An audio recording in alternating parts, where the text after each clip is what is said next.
Hello everyone and welcome to Learning Lore. My name is Samantha. I'm going to tell you how all this really began. Today we are covering the events of Origins, a very new theme for a zombies map, and our first reappearance of a familiar cast. But what exactly led them to be here? Why does everything look so different, and how, and perhaps more importantly, why, are they opening the gateway? This is the final DLC map for Black Ops 2 Zombies. It came out on August 17th, 2013, which also means this will be the final Learning Lore video for the game. That is, if I don't do any offshoot videos anyways. And of course, I did play this map quite a bit when it came out, but I was a casual gamer back then. I didn't really pay attention to the story. I had no idea why Maxis' brain was in a drone, and I certainly didn't know what Agartha was. So if you're like me and you never learned the zombie storyline and want to learn it alongside me, I welcome you. And if you've been following it all along as each map came out, paying attention to every single little detail, well, I hope you'll have me. Like I just said, Origins is a very different looking map, and that's of course because it takes place in Dimension 63, the same dimension that Mob of the Dead took place in. But with that map being a bunch of mobsters fighting zombies in a hellish Alcatraz, well, it was set in the 1930s. But Origins is set in World War I. So although the storyline of Origins doesn't really affect Mob of the Dead and vice versa, Origins took place chronologically before Mob of the Dead, within the same universe. And just like Mob of the Dead, with this not being the same base dimension that we've gotten used to in zombies, pretty much all of the storyline from World at War, Black Ops 1, and most of Black Ops 2, well, it doesn't pertain to Origins at all. Even though, of course, we'll see a lot of the same things. There's still wall buys, there's still the mystery box. But it seems in Dimension 63, well, some very different events seem to have occurred in the timeline. The events of Origins take place on June 4th, 1918. But there is a whole lot more that happens in this universe before then, a lot of which we won't actually learn until Black Ops 3. So with that being said, even though we have a very familiar cast with Richtofen, Dempsey, Nikolai, and Takeo, they are a different Richtofen, Dempsey, Nikolai, and Takeo. Their backstories are not the same ones that we were used to starting back in World at War. We know that old cast as Ultimus, and like them, this new one has a name as well, Primis.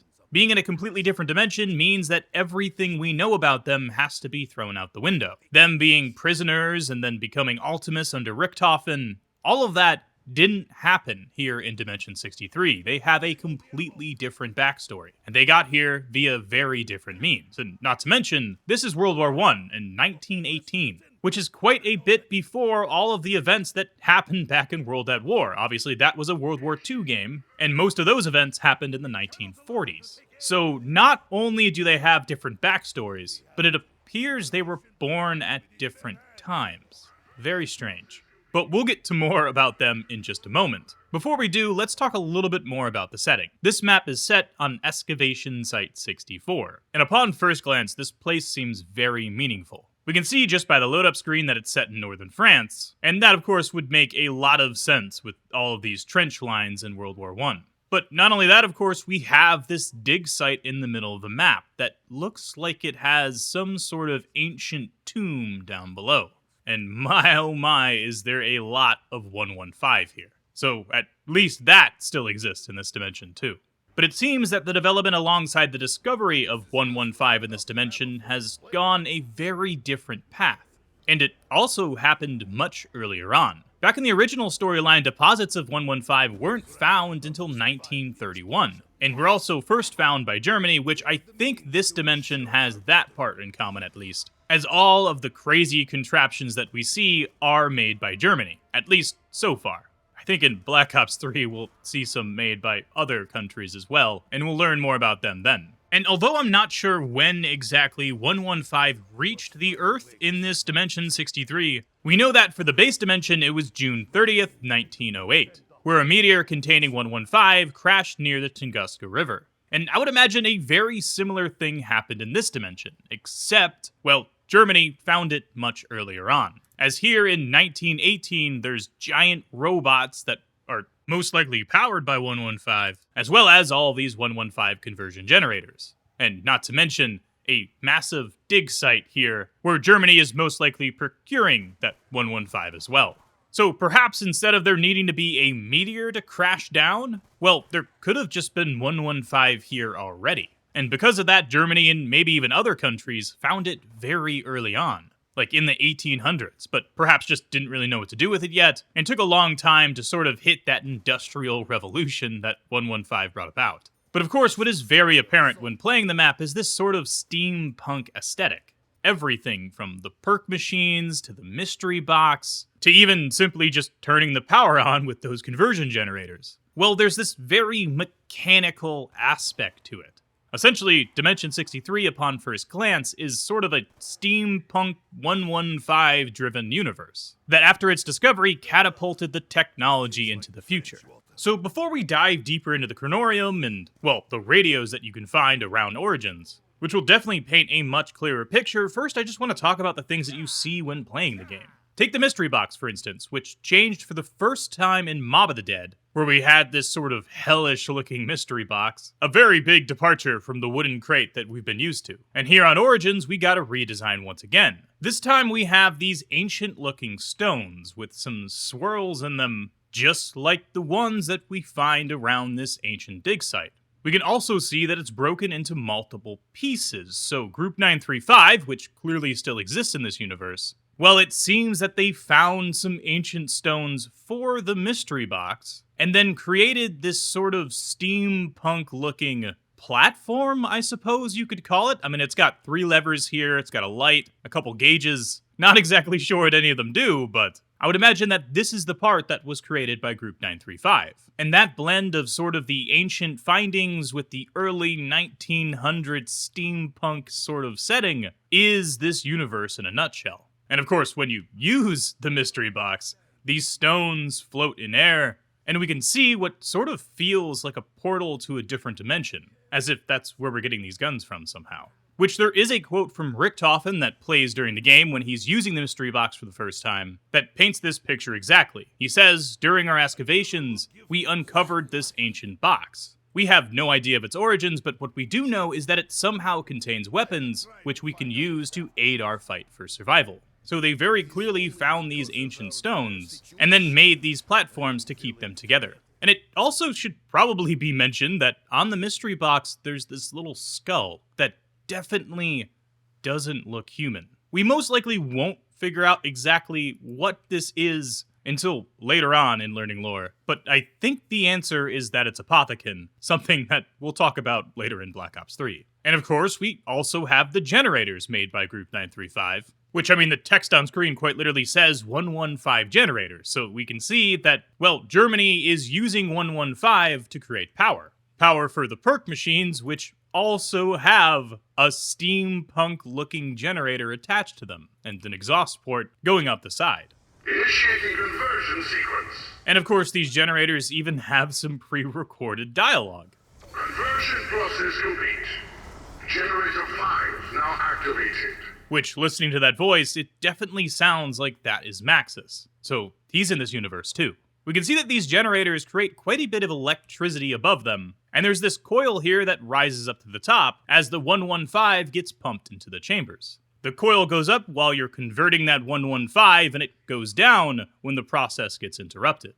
What's important to note about these generators, though, is it doesn't appear that there's any wires. Back in World at War for maps like Derice, well, the wires illustrated that electricity as we knew it was pretty much the same, and it also showed us what powered what. But here, it's very clear that the stamina machine, for instance, doesn't have anything running to it.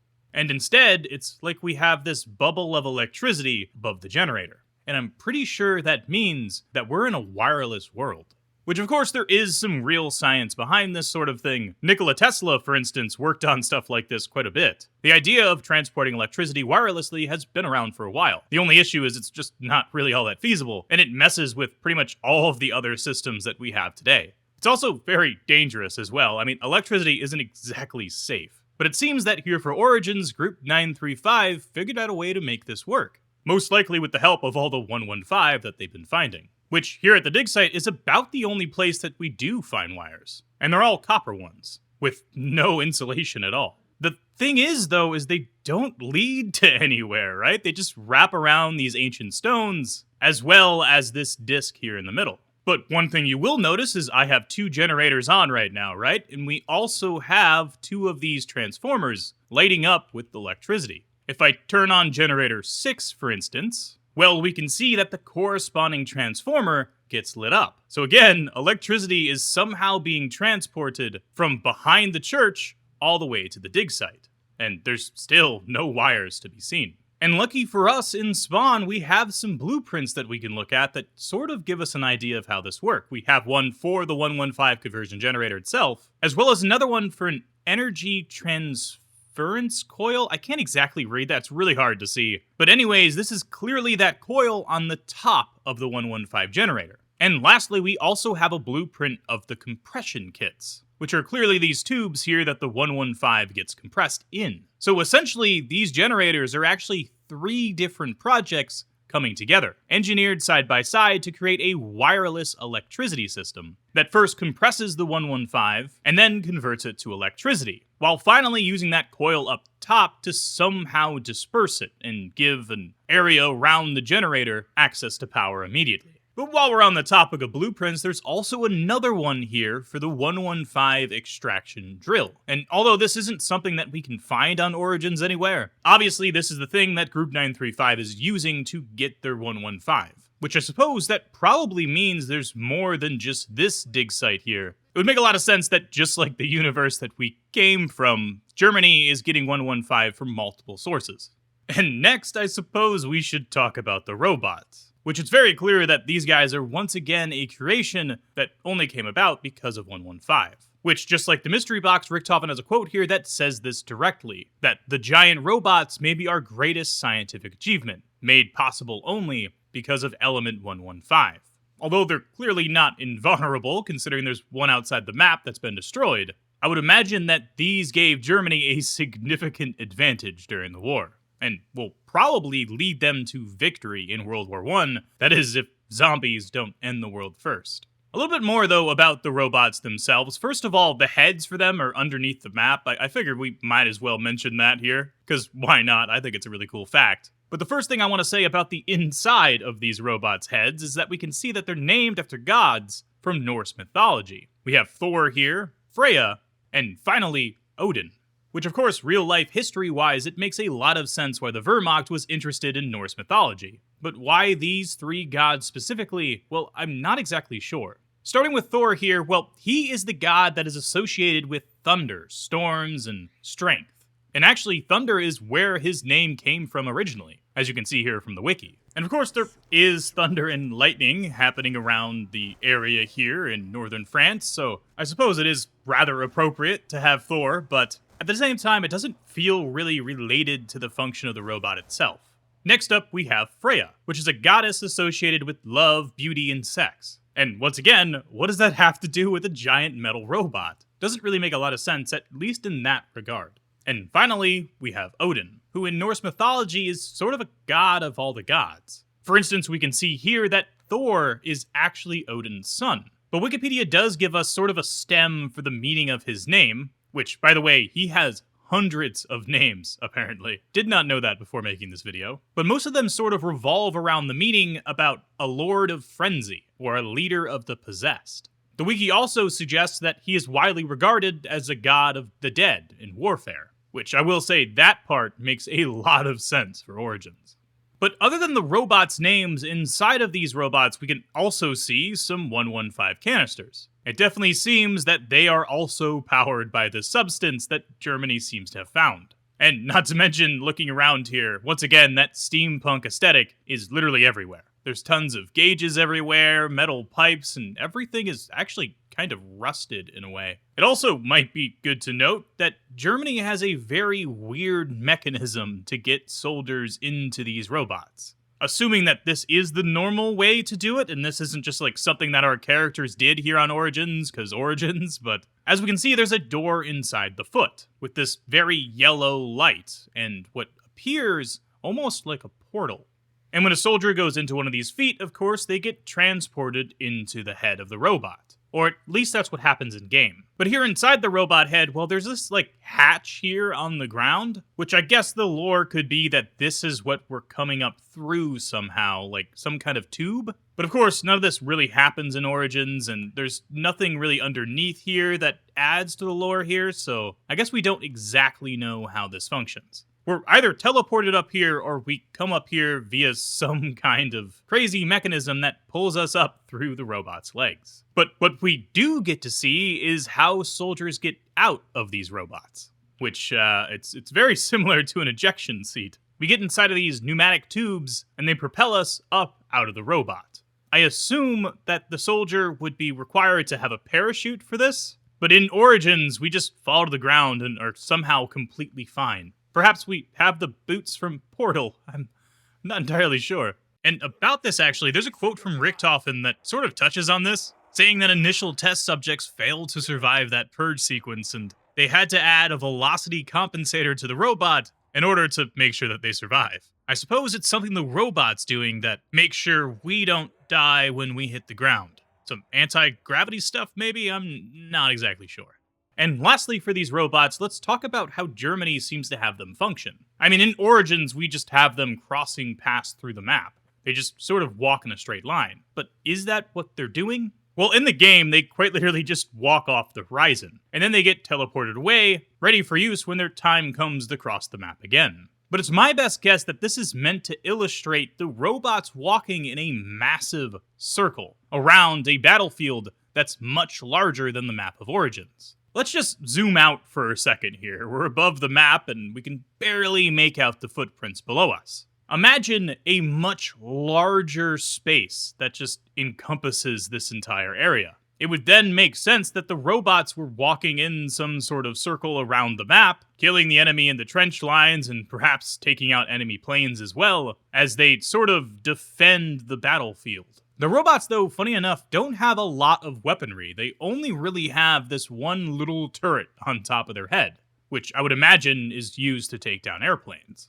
It would have made a lot of sense if they had a gun in their hand as well, like part of this robot hand could shoot. Therefore, the operators could, point it at things, but it doesn't seem like that's the case. There are some guns, though, in the feet, so I suppose you could just stand in an area and start shooting. And with all that put together, it definitely shows the impact that these robots could have on a World War I battlefield, especially if the enemy didn't know about them before going into said battle. Which, looking at the quotes of the other three characters when spawning into the map, well, we can get an idea of how Russia, America, and Japan viewed these massive machines. Nikolai, for instance, someone who still appears, at least, to be a Russian soldier, which we'll learn more about his backstory in a bit, but when he loads into the map, he has this quote. It seems he has never heard of these robots before, and is very much so questioning what these Germans have been up to. Dempsey, on the other hand, seems to know about these robots ahead of time. He has this quote when seeing one of the robots,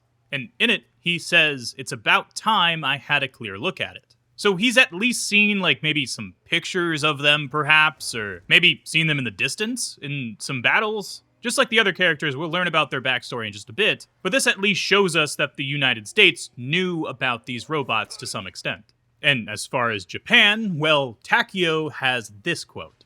It seems that the Japanese are concerned about the German war plans. Understandably so. It's important to note that unlike World War II, where Japan and Germany were part of the Axis powers and worked together during the war, during World War I, Japan was on the side of the Allies, and they fought against Germany. But with that being said, though, they sort of did their own thing for most of the war, and cared much more about their sphere of influence in China and gaining regional power. And that sort of puts this quote in perspective, and would make a lot of sense, actually, why Takeo would have concerns about the German war plans, and needs to ensure that the Emperor learns of these developments, but perhaps they would just have been myths back home. Our next bit of environmental lore that I want to talk about is the tank, which, of course, in Origins is a mode of transportation. For 500 points, you can ride it around the map.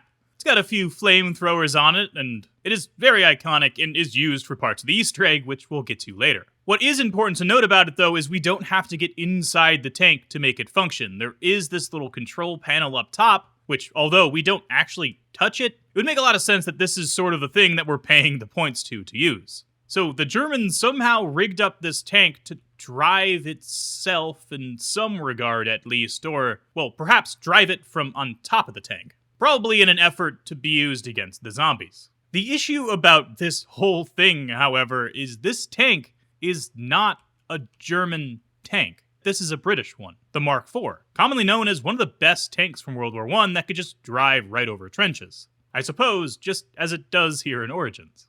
I figured I might as well point that out, and if we're going to use that real-life lore as well, it seems that Germany has captured some British tanks and then fitted them to fight the zombies with. Or alternatively, Germany in this dimension was the country to originally design and make the tank. Both sort of fit with what we see here in-game. But it seems that it's not just giant robots, generators, and perk machines that 115 has given Germany. It's also mechanized soldiers. Essentially a steampunk-styled suit that a soldier could wear. This thing's outfitted with a flamethrower, it has claws, and it definitely seems like it's got a whole bunch of armor. Richtofen also has a quote about these guys, which it seems that he is the guy who created the suit. So once again, just like the old universe, it seems that Richtofen, well, he's a bit of a weapons engineer. We found out that he created the DG2 back in World at War, but of course that was a different universe. And in this one, well, he's creating Panzer Soldats, essentially soldier tanks. And not to mention, he's also probably had a part in creating the giant robots too. But what about other weaponry, just like normal guns? Well, here on Origins, we do have two weapons that are specific to the map. The Mauser that you start the game with, as well as the MG08. The Mauser C96 is sort of a simple one. First of all, that is a real weapon that existed back in World War I. Although it wasn't something that was like mass-produced and given to all soldiers, it was most likely only used as an officer's pistol, as it was quite expensive. In game here, although it has a similar shape to the real weapon, it definitely looks quite a bit different. Once again, it has that steampunk aesthetic.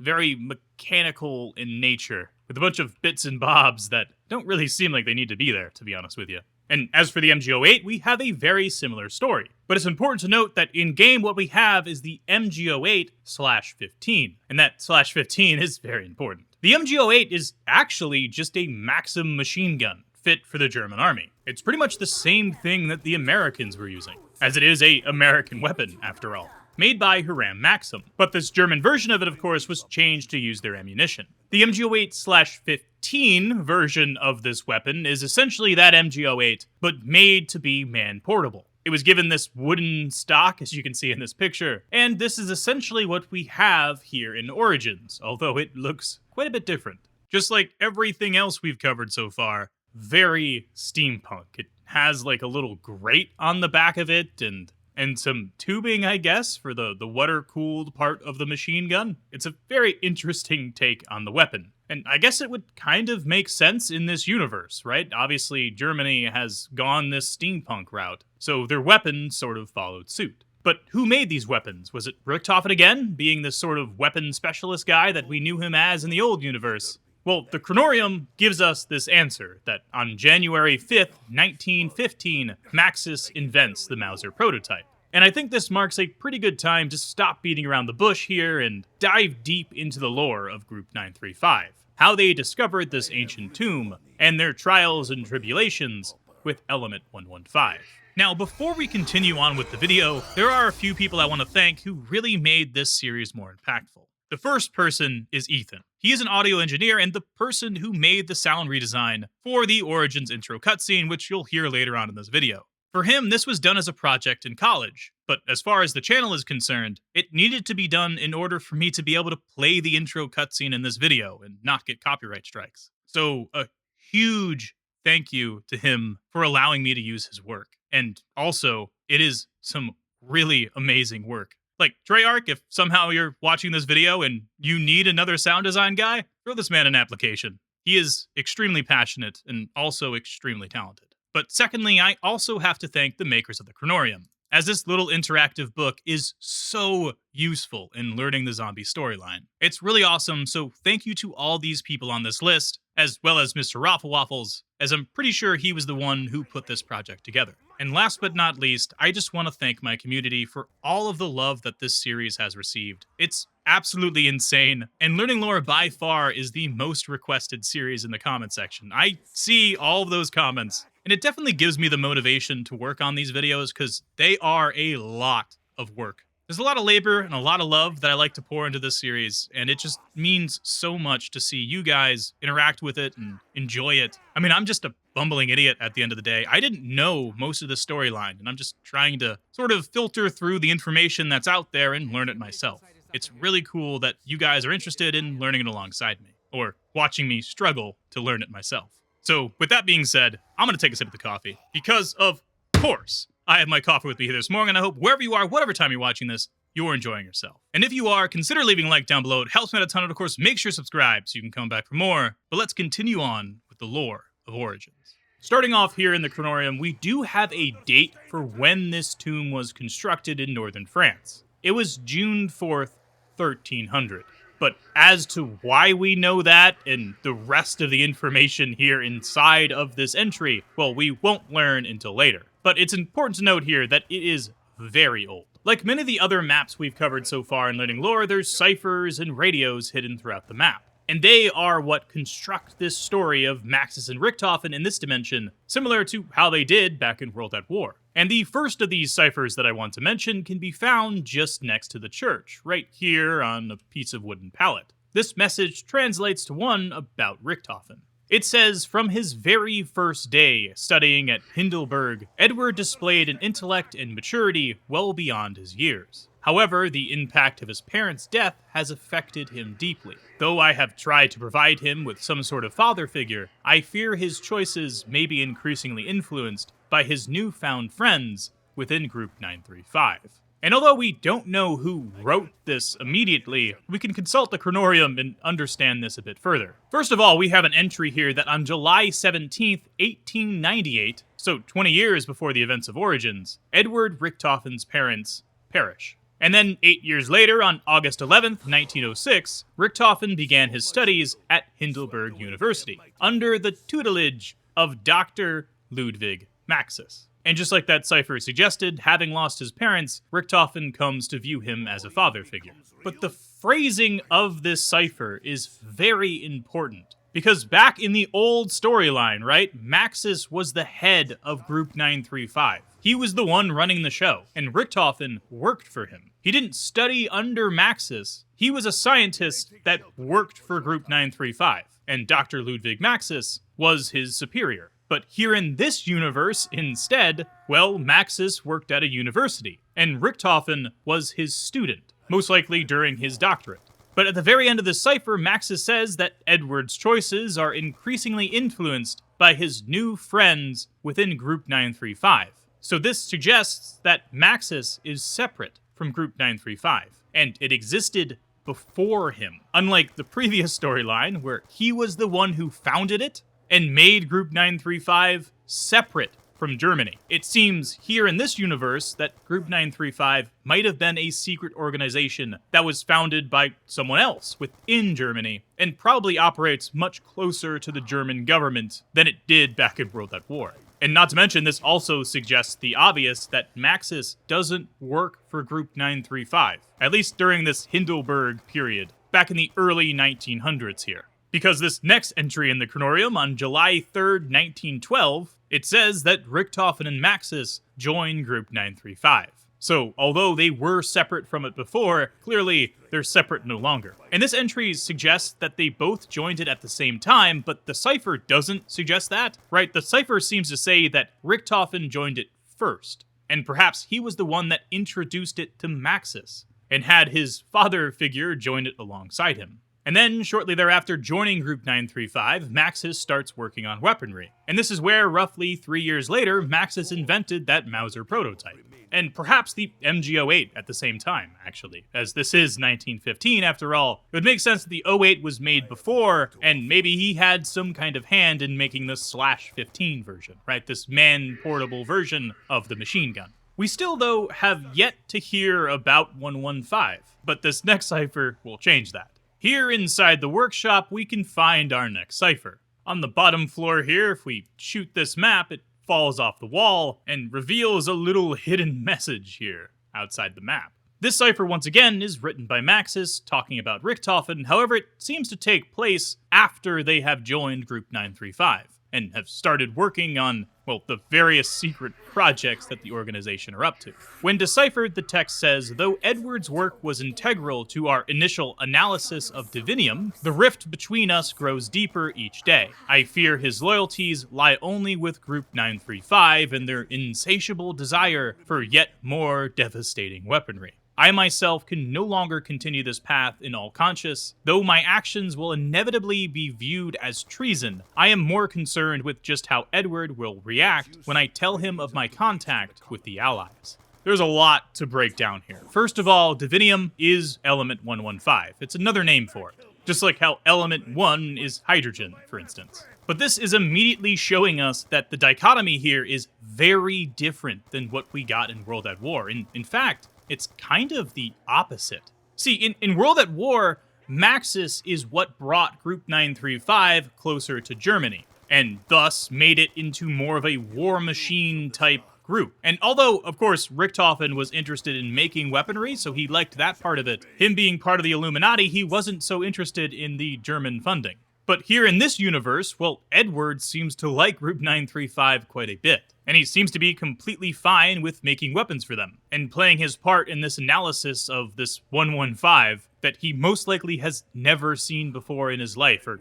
heard about, even, perhaps. And I could understand that. I mean, being like a young scientist, you would be extremely enamored with the fact that there's this new element that has properties that lead to an entire new area of physics. I would imagine that would be quite exciting for Edward. Maxis, on the other hand, being a little bit older and much wiser, sees that this is just being used to power a war machine. And this insatiable desire for more devastating weaponry is going to lead to a whole lot of death.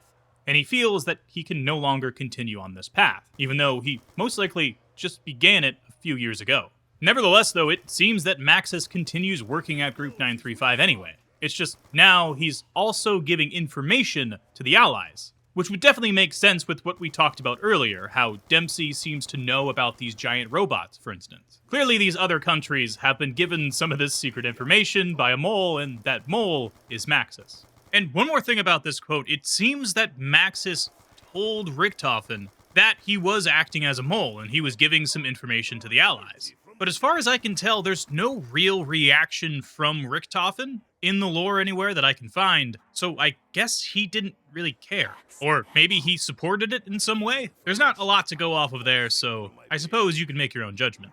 And during this time that Maxis and Richtofen are working at Group 935, well, on March 23rd, 1917, the group starts to work at a dig site in northern France, where they discover a series of underground tombs. And as you can see, there's some blacked out text here, and that's because, well, we just don't know this stuff yet. And in fact, I don't think we'll fully realize it until Black Ops 4. It's Pablo's journal. I'll just give you that hint now, because that's going to be a long time in the future. That's the dude in the lighthouse on Tag der Toten. But anyways, for now, let's just say they discover some journal, and it gives them this information about a hidden tomb in northern France. And with it being inside of France, I mean, it's not obvious that a war has started yet, but for Germany to just go into northern France and start digging at a dig site, and it only taking them 2 days to do so after finding that journal, I mean, World War I clearly has to have kicked off by now.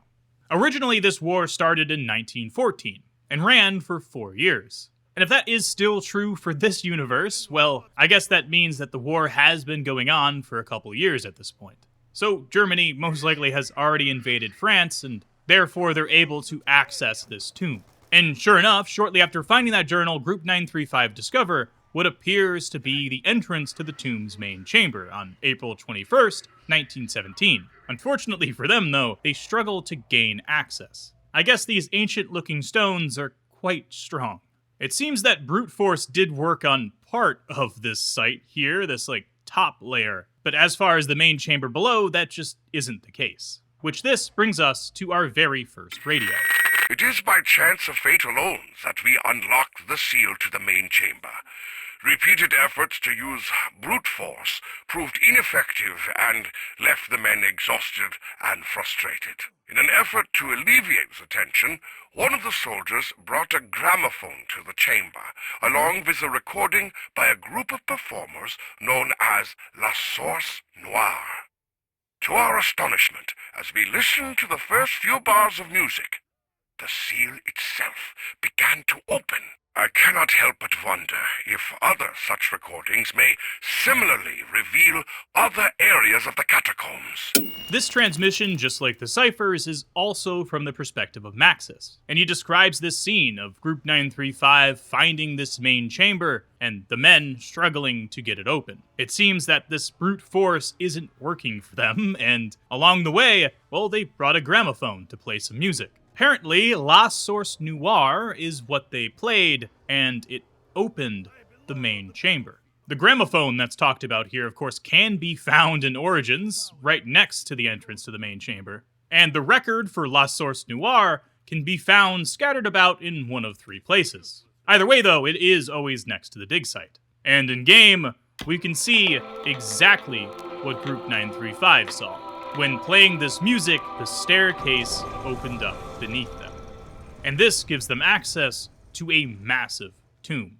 One that has some very interesting looking 115 stones here in the center that are just levitating there. It seems that this happens on May 11th of the same year that they found the tomb. So only a few weeks after they've been struggling to open this main chamber, they start playing some music and stumble upon a little bit of luck. But whether it's good or bad luck, well, that'll be determined soon.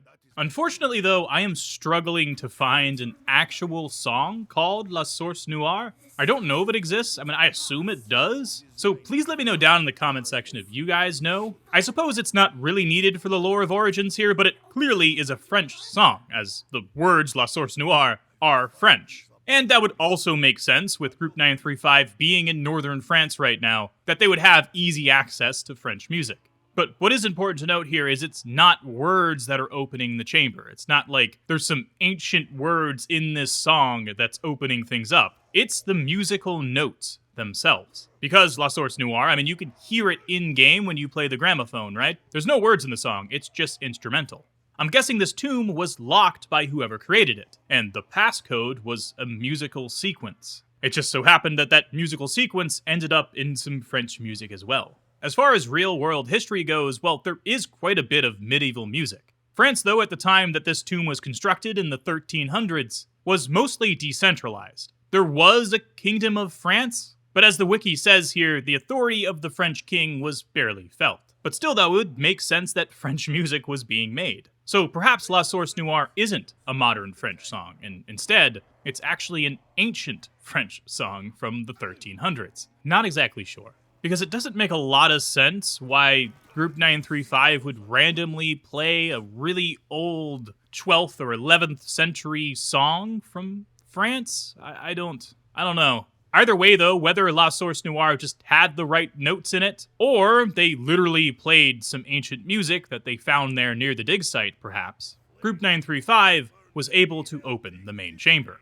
And like Maxis just suggested in that radio, he wonders if other such recordings may also reveal areas of the catacombs, such as these other locations that Group 935 has been digging and seemingly finding more of this ancient rock. But other than some levitating stones here that seem to have 115 embedded in them, well, Group 935 and Maxis will also find these statues. 4 men in gowns with swords in front of them, with some very interesting looking symbols on their chests. These, of course, are statues of the 4 characters that we play in Zombies, although seemingly from a different universe, as the 4 characters here in Dimension 63 clearly don't know of these statues. And this implies 2 things. One, that whoever built this tomb was most likely from a different dimension, and accessed this one to leave behind these ancient artifacts. But it also implies that our 4 characters here, being the statues, were very important in whatever dimension that this came from. Just like they're important in every single dimension that we have in Zombies. So I guess Richtofen, Dempsey, Nikolai, and Takeo mean a lot more to the multiverse than we've understood previously.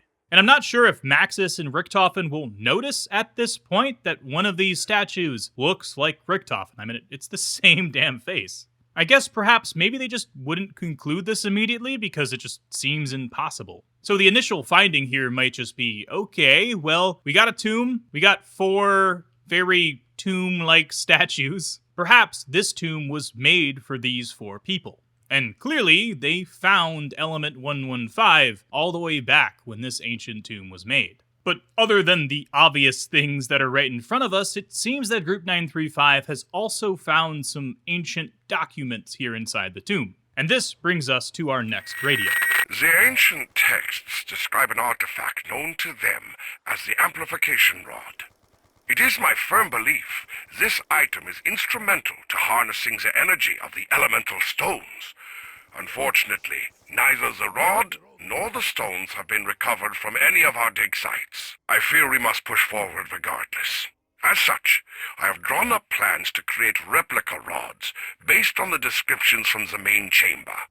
I will instruct Richtofen to begin fabrication immediately. It seems that these ancient texts that Group 935 found in the main chamber talk about an amplification rod, as well as some elemental stones. Unfortunately, though, neither the amplification rod or those elemental stones were found by Group 935 in any of their dig sites, which I suppose the plural there is probably pretty important. This suggests that there are multiple dig sites that Group 935 has. Perhaps this is talking about multiple around the world, but there's also the obvious answer here of the individual tunnels for each one of the staffs. These, of course, also have the ancient rock that we talked about before, and clearly had to be dug to. Either way, though, Group 935 doesn't have the stuff that they need. And in order to compensate for this, Maxis draws up some plans to have replica rods made by Richtofen. And what's awesome about Origins is we have some more environmental lore right here in front of our eyes in the spawn room. I would imagine that these are the schematics that Maxis drew up. In the center, we have the obvious one. Clearly, it is quite literally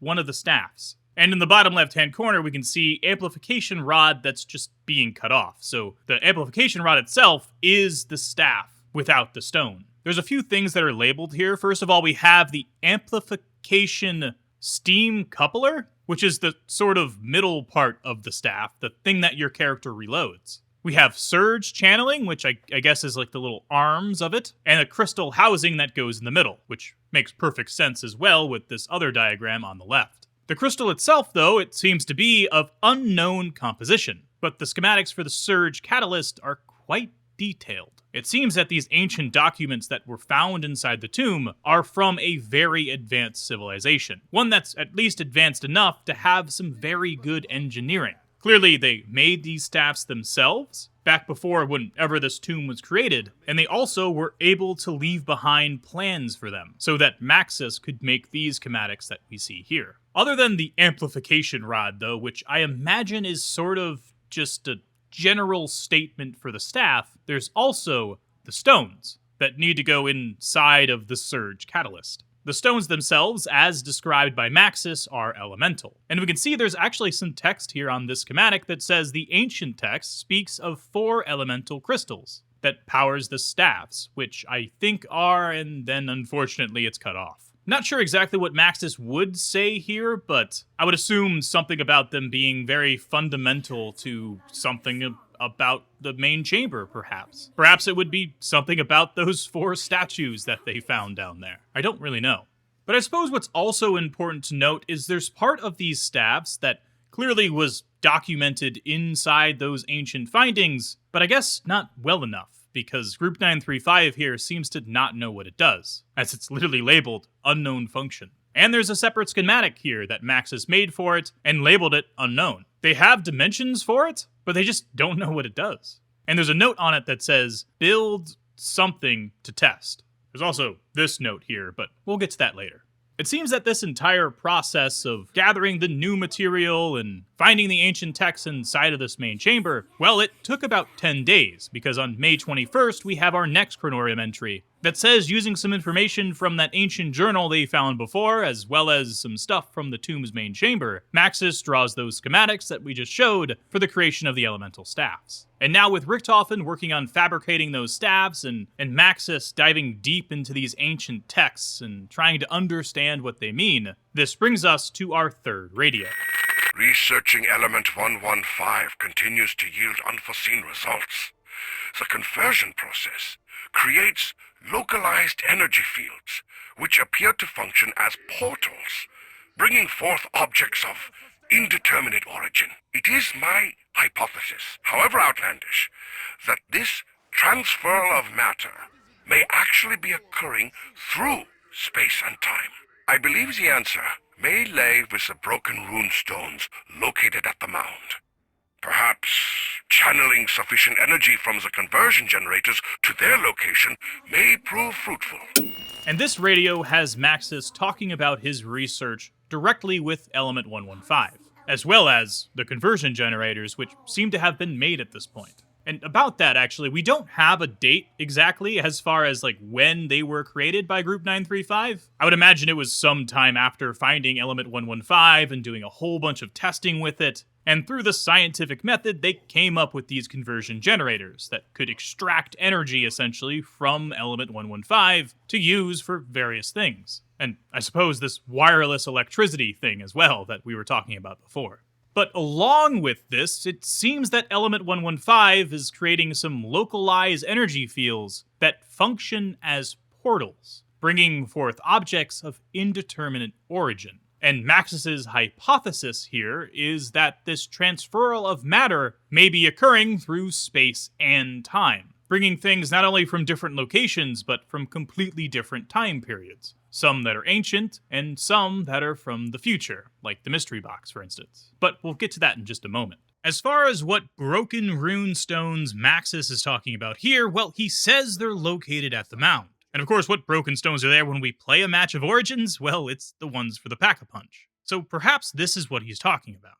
And in-game, of course, we can see this device seemingly made as a platform for those broken pieces. We have a ring that is red hot at the moment because I have all the conversion generators on. It seems we are indeed diverting power from conversion generators to these rune stones here at the mound, which of course gives us the Pack-a-Punch.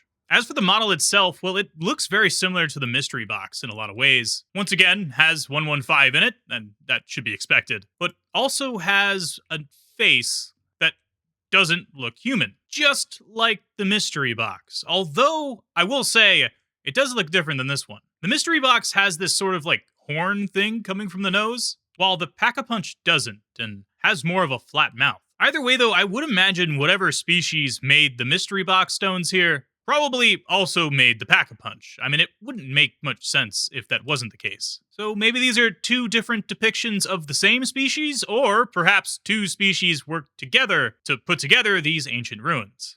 Maybe it's the face of the Crusader zombies, which also don't seem to be human after all. They have very different looking teeth, and their nose is sort of smushed into their face. Kinda crazy. I never realized that until now. Like a lot of stuff that we're learning here in Origins, we won't fully understand it all until later on in the series. We also have another cipher that was written around this time that can be found in the head of the Thor robot, here up on the wall. This one, when translated, says, "The breadth of the ancients' knowledge is humbling. I find myself questioning not only my understanding of the scientific world, but also the true nature of the universe itself. For the first time in my adult life, I find myself open to the possibility of a higher power." This is from the perspective of Maxis, just like pretty much all of the other ciphers and radios in this video. And it makes a lot of sense that Maxis is having this sort of transformative experience after finding all of this extra information about an ancient civilization that had so much knowledge and knew about 115 and had these staffs with elemental stones. That's a pretty crazy discovery to come about. I mean, this ancient civilization, even if it's just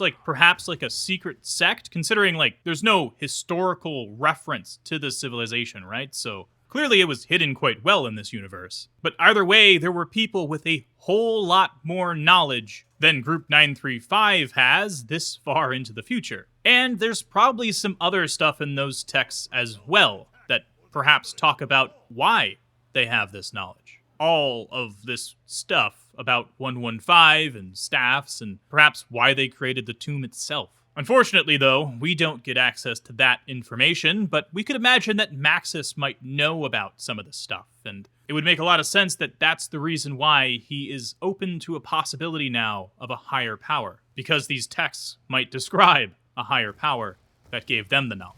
We do have chronorium entries for both the radio as well as the cipher. The cipher actually apparently happened first, and was written on May 29th, 1917. Only 8 days after Maxis draws the schematics for the elemental staffs. And then just a couple weeks later on June 11th, well, Maxis recorded that radio message about the localized energy fields which appear to function as portals. But it turns out along with this discovery of those energy fields and portals, Maxis also discovered something else coming from these rifts. The child's voice calls to me more frequently than ever. At first, she spoke only of her imprisonment in a mythical realm known as Agartha. Now she claims to be my daughter, even though I know no such child exists. I fear my sanity may be slipping away from me. And this illustrates a very quick turnaround.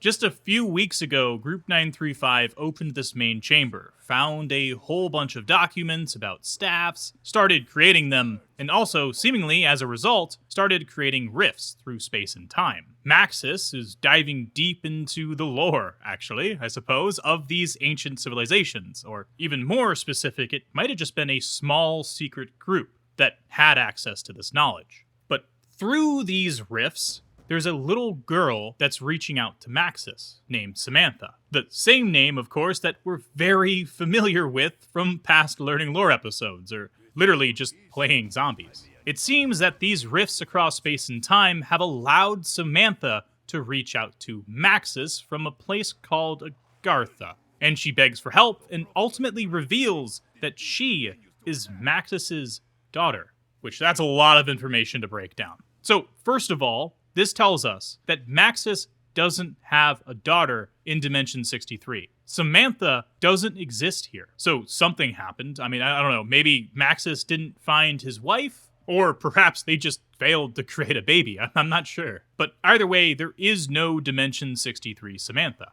And with this being a month after they opened that main chamber that has a whole lot of Element 115 in it, well, if 115 works like it does in other dimensions, which it seems like that's the case, all of the same symptoms of Element 115 exposure most likely exist as well, which means Maxis and others that are working around the dig site will experience psychosis and eventually become very sick and might even turn into zombies. And this radio also seems to suggest that Samantha has been calling to him for a decent while now, and recently these calls have become more frequently than ever. At first, she only spoke of her imprisonment in this mythical realm known as Agartha, but finally now she's claiming to be his daughter and connected to him in a much deeper way.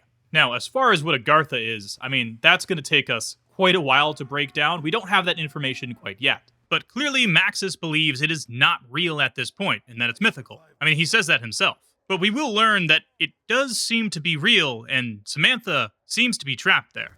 But what Samantha is this exactly? Is this Samantha from the original timeline, like the one that was in the MPD? Well, judging by the end of Buried with the Maxis side of the Easter egg being canon, we know that his plan all along throughout Black Ops 2 was to reunite with his daughter. But he himself has been corrupted by the Ether. And if this Samantha that's talking to Dimension 63 Maxis is that Samantha that was stuck on the moon and I guess rescued by her father in that timeline somehow, considering he was literally just like an AI on a computer for most of Black Ops 2, well, that means that wherever Samantha is in this Agartha place, it's where her father, that's corrupted by the Dark Ether in that main timeline, brought her. So, does that mean that the original Maxis has his daughter captive, in a way? And now she's reaching out through this rift that opened up in Dimension 63 to a different version of her father,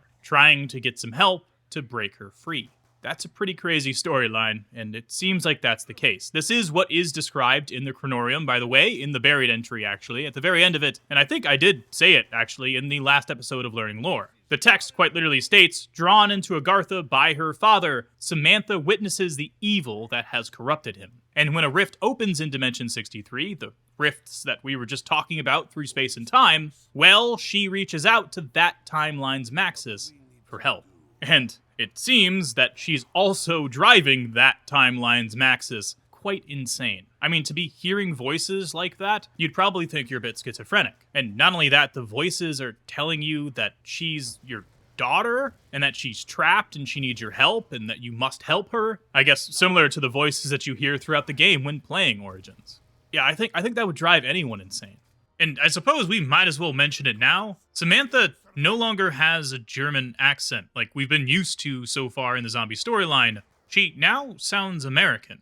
And unfortunately, we can't answer why that is right now, but at the very least, we know the version of Samantha that Maxis is hearing, well, something has definitely happened to her. It's not clear, though, whether Samantha is only talking to Maxis, although it kind of seems like it. I mean, throughout playing Origins, all 4 characters can hear Samantha, and they have their own associated voice lines with that. But also, throughout playing Origins, there is a massive rift in the sky that I would doubt exists at this point. Otherwise, there would be someone talking about it. So far, it's just been conversations about small rifts, not ones that are the size of the battlefield itself. Here, what is clear, though, in a very short time period, Maxis is starting to lose his mind. Literally only a few weeks after opening that main chamber, and being exposed to Samantha's voice as well as Element 115. When 115 is channeled towards the ancient stones, an energy field appears to drag unknown objects into our reality. Is it possible that Element 115 is disrupting the space-time continuum itself?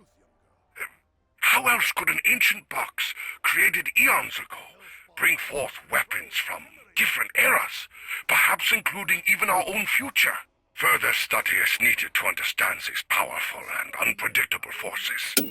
In this transmission, Maxis talks even further about these rifts, and that when Element 115 is channeled towards these ancient stones that they're finding at the dig site, well, this energy field is created, and it seems to drag unknown objects into their reality. And like I sort of alluded to earlier, that includes the mystery box, which is also what Maxis is talking about here, an ancient box that's created eons ago that brings forth weapons from different eras, including ones from the future, which is an interesting part to note. According to the Chronorium, this transmission was created on June 15th, 1917, just a few days after Samantha started talking to Maxis. And while this is happening, these rifts that they're creating while messing around with the ancient stones, along with 115 and the conversion generators, well, random objects are starting to appear across space and time, including ones that are being found in the mystery box. I suppose weapons from that specifically. As we talked about before, we can see the ancient stones of the mystery box, the sort of main part of it.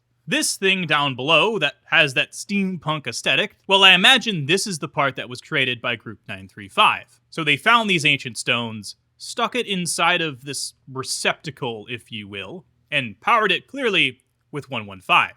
And they're finding that whenever this happens, well, this portal here opens up in front of them and brings forth weapons that don't exist yet in Dimension 63. When I awoke this morning, I learned of mysterious events that took place during the night. Men working on the installation of the generators reported seeing ancient figures emerging from the mound. I would doubt their story, but for the fact that by morning, many of the men were either dead or missing. In this next transmission from Maxis, first of all, it seems that Group 935 is in the process of installing the generators. Clearly, they already got at least one of them installed and working, as they have been able to access that ancient box. Although, I guess it is possible that perhaps they did that by some other means, like just locally had some 115 and charged that 115 to open the box on its own before installing any generators, but either way, the installation of generators is still ongoing. And during this installation, well, some ancient figures are emerging from the mound. the mound being the main dig site in the center of Origins. And it seems as a result of these ancient figures, the men who were working on the generators were killed. And I believe that these ancient figures are the new zombie type that we see when we start one of the generators. Which, there's a whole bunch of them right here.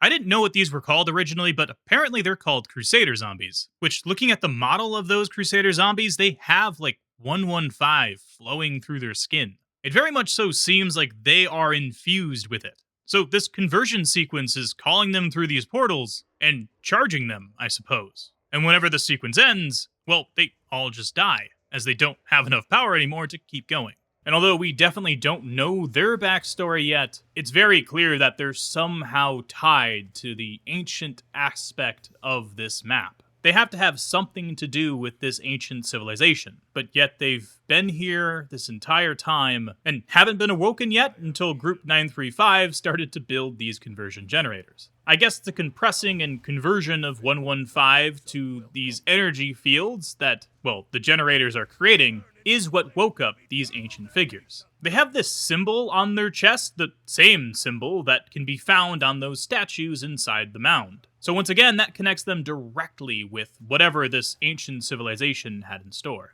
I suppose it is important to note that it being the same symbol as those 4 statues inside the dig site, well, they're clearly on the same side of whoever made this ancient tomb. And I guess they were just left here to guard it, in a way. I mean, I suppose whoever made it knew that someone would eventually find it, and would also find element 115 and start experimenting with it, so perhaps they left these guys on purpose, knowing that they would be awoken and would defend the area. There's also an alternate interpretation here, like perhaps these were the workers who made the tomb itself, and most likely died in the process. And when Group 935 started making these conversion generators, well, they brought them back to life somehow. We do have a chronorium entry for this, though. It happened on July 1st of that same year, so about half a month since they unlocked the mystery box. But on September 10th, 1917, using element 115, Group 935 constructs Freya, Odin, and Thor, giant robots who they believe will secure victory for the Central Powers. So while this entire thing's going on, with a crisis that Maxis is having hearing Samantha, and all these rifts opening up, and figures appearing from the mound and killing Group 935 workers, well, Group 935 is still constructing weaponry. And of those weapons are the giant robots. Obviously, it didn't happen in one day. Like, they clearly didn't make it just on September 10th, you know what I mean? They've most likely been making these for years, but it's September 10th, 1917 that they're implemented. Here on Origins, most likely to defend the dig site, while Group 935 continues their study. And this brings us to our next cipher, which can be found just above the entrance to the main chamber in the catacombs, tucked away out of sight. When translated, it reads, "I know some would think of me mad, but I am nevertheless forced to conclude that Samantha herself may be the key to everything. For reasons that I struggle to comprehend, it appears that she somehow holds dominion over this realm." According to the Chronorium, Maxis wrote this on May 1st, 1918. This is now over a year after Group 935 opened that main chamber. And that entire time, Samantha was talking to Maxis. Group 935 was still studying element 115 and creating all the conversion generators and doing all this research on the element and being exposed the entire time. But finally, here in 1918, Maxis is beginning to conclude that Samantha is actually important. And it's not just some crazy voice that he's hearing. It's not that he's going crazy, but rather that she's the solution. She is the key to everything. Richtofen, at this point, most likely thinks that Maxis is going mad, as he clearly hasn't been affected by Samantha's voice or 115 nearly as much as Maxis. So it would be wise to conclude that at this point, Maxis's main focus is Samantha. And although that's taken many months of her talking to him to reach that point, his sanity slipped away from him, at least to some regard, and he is now taking Samantha's word as gospel and is most likely trying to free her from her imprisonment. And like I said earlier, it's not apparent whether Samantha is talking to anyone else, but Maxis is the only one that seems to care about Samantha's voice, which I guess would make a lot of sense. At the end of the day, Samantha's saying that she's his daughter, so, I mean, that would definitely make him more interested than Richtofen, for instance, who might also hear Samantha, but just regards that as some crazy stuff. Or maybe Samantha is only reaching out to Maxis on purpose. But that is all of the radios from Origins, as well as all the ciphers except one of them. The final cipher on Origins can only be found after upgrading the elemental staffs, and it's simply just a loop of Morse code. After completing a future Easter egg step, which of course we'll get there soon enough, this blinking light says, "Warn Messias. Something blew in the earth, not clay, we grew weak, thought it was the flu, men became beasts, blood turned to ash, liberate tu te de infernis." Which that last part, if I spoke that correctly, translates to free yourself from hell. Clearly this cipher is talking about element 115, and that element 115 can turn people into zombies. So I guess this means that we finally have solid evidence that 115 works just like it did back in the old storyline. And about who this message is trying to warn, well, Messinus is a place that actually had a very impactful battle during World War I. It was between Germany and the British Empire, and it was an attack by Britain that turned out to be a success. So while this could be a message from the ancients, right, after all this is inside the tomb, I'm more partial to it being a message from Group 935, to perhaps another part of Group 935 that was elsewhere in Europe. But either way, there is a whole lot more that we need to understand. The next entry of the Chronorium is on May 12th, 1918. Believing that his mentor has been affected by element 115, like others at the dig site, Richtofen reports Maxis' erotic behavior to Group 935 senior staff. And this tells us two things. One, element 115 is making people sick. It is creating zombies. So that effect definitely still exists here just as it did before. And it most likely is, in part, the reason why Maxis is going kind of insane. But this also tells us that Richtofen isn't going insane and is not being affected by 115 the same way that Maxis is, and also seemingly isn't being affected by Samantha. But with this, just a day later on May 13th, Richtofen gets access to the journal that Maxis has been reading, and he starts digging through all of these ancient documents. He finds that this dig site here in northern France might be the largest deposit of element 115 on Earth, and he believes that this explains why it has affected so many on site. Which also tells us two things, funny enough. One, that there's multiple deposits of element 115 on Earth, and Group 935 has discovered them, or at least some of them, right? And secondly, once again, this reinforces that element 115 is making people sick. And Richtofen believes that since there's so much 115 here in France, it's having a pretty devastating effect. Finally, on May 14th, 1918, completely consumed by Samantha's voice, Maxis swears he will no longer serve Group 935's mission. So it seems he's done, and I would imagine Richtofen probably isn't very happy about this. The events of Origins happen on June 4th, a little less than a month after Maxis swears he will no longer serve Group 935. That will become very important in a few minutes, but first we have to talk about the other characters than Maxis and Richtofen. I mean, of course, Maxis and Richtofen, just like in the old storyline, they're very important to this one. But we also have Dempsey, Takeo, and Nikolai. How did they end up in these trenches here in northern France? Why are they running through and killing zombies in that intro cutscene that we'll see very soon? Well, let's flip back in time through the Chronorium.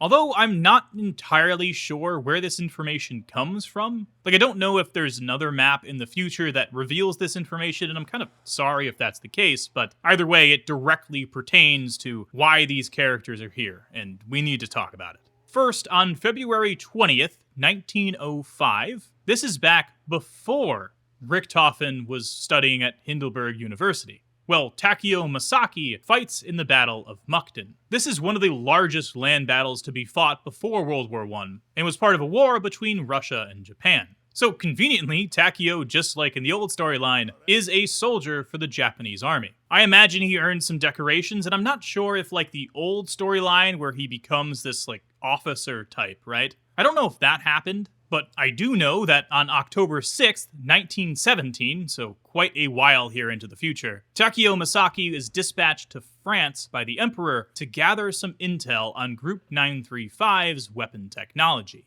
So he has at least made it high enough into the ranks and has gained enough experience in war that he's able to sort of be a special forces soldier for the Japanese military. And on March 2nd, 1918, now the next year here, learning that the Emperor wishes to meet him to discuss a matter of great importance to our nation, Takeo writes that he feels a growing sense of dread in the wake of his recent dark and twisted dreams. There's stuff there that we just don't know about yet, so we won't be able to talk about, but clearly, the Emperor is sending him on a mission. He's already been dispatched to France by the Emperor to gather intel on weapon technology of Group 935, but here, it seems, the Emperor wants to talk to him personally, and send him on a secret mission of sorts. And of course, that secret mission is what leads him to the events of Origins.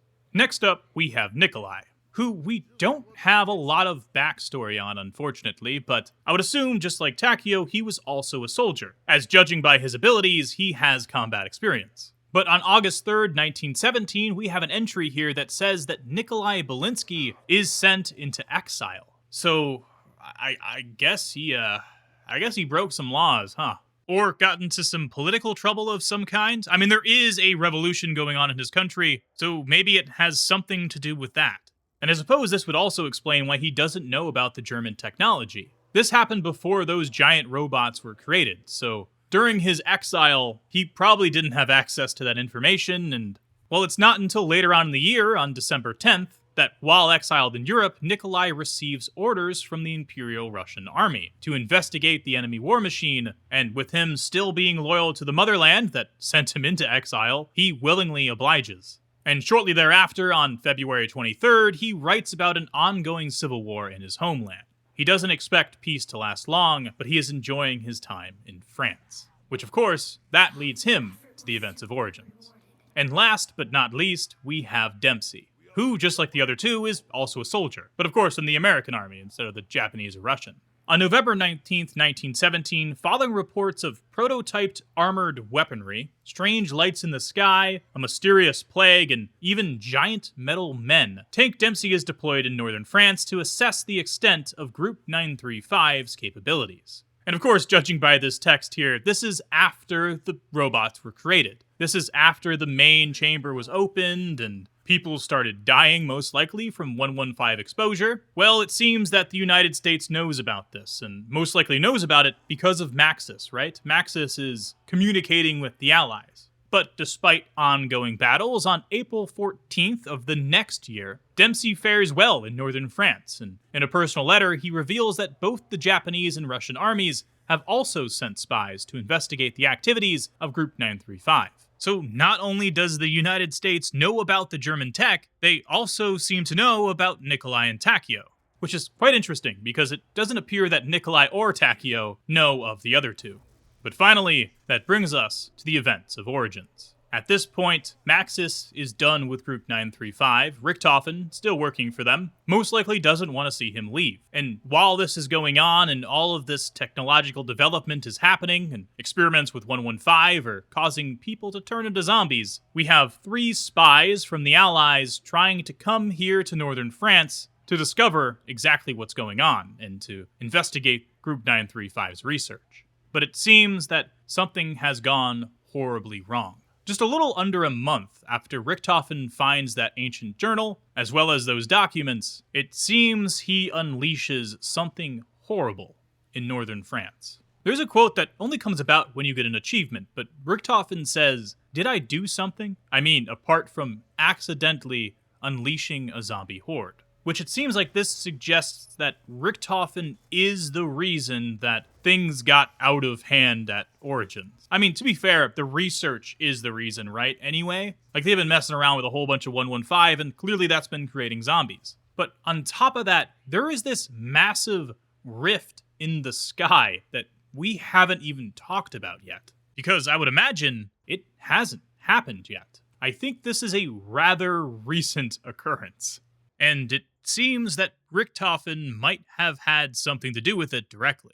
I mean, clearly the battle is raging on very close to this Group 935 research at this point. The Allies are closing in, and suddenly a rift has opened up above us. And now, well, Samantha is able to talk to more than just Maxis. But not only that, the undead start swarming the battlefield.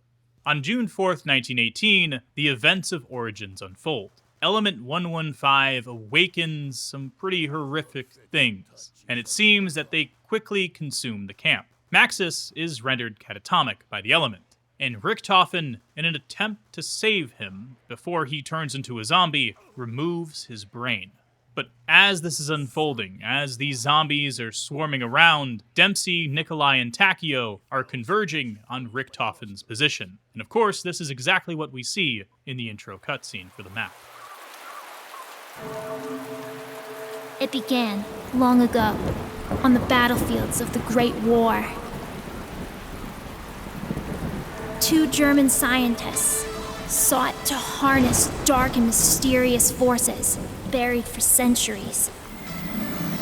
They believed their discoveries would assure Germany's ultimate victory. What they could never have imagined was just what else their research would unearth.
My name is Samantha, and I'm going to tell you how all this really began.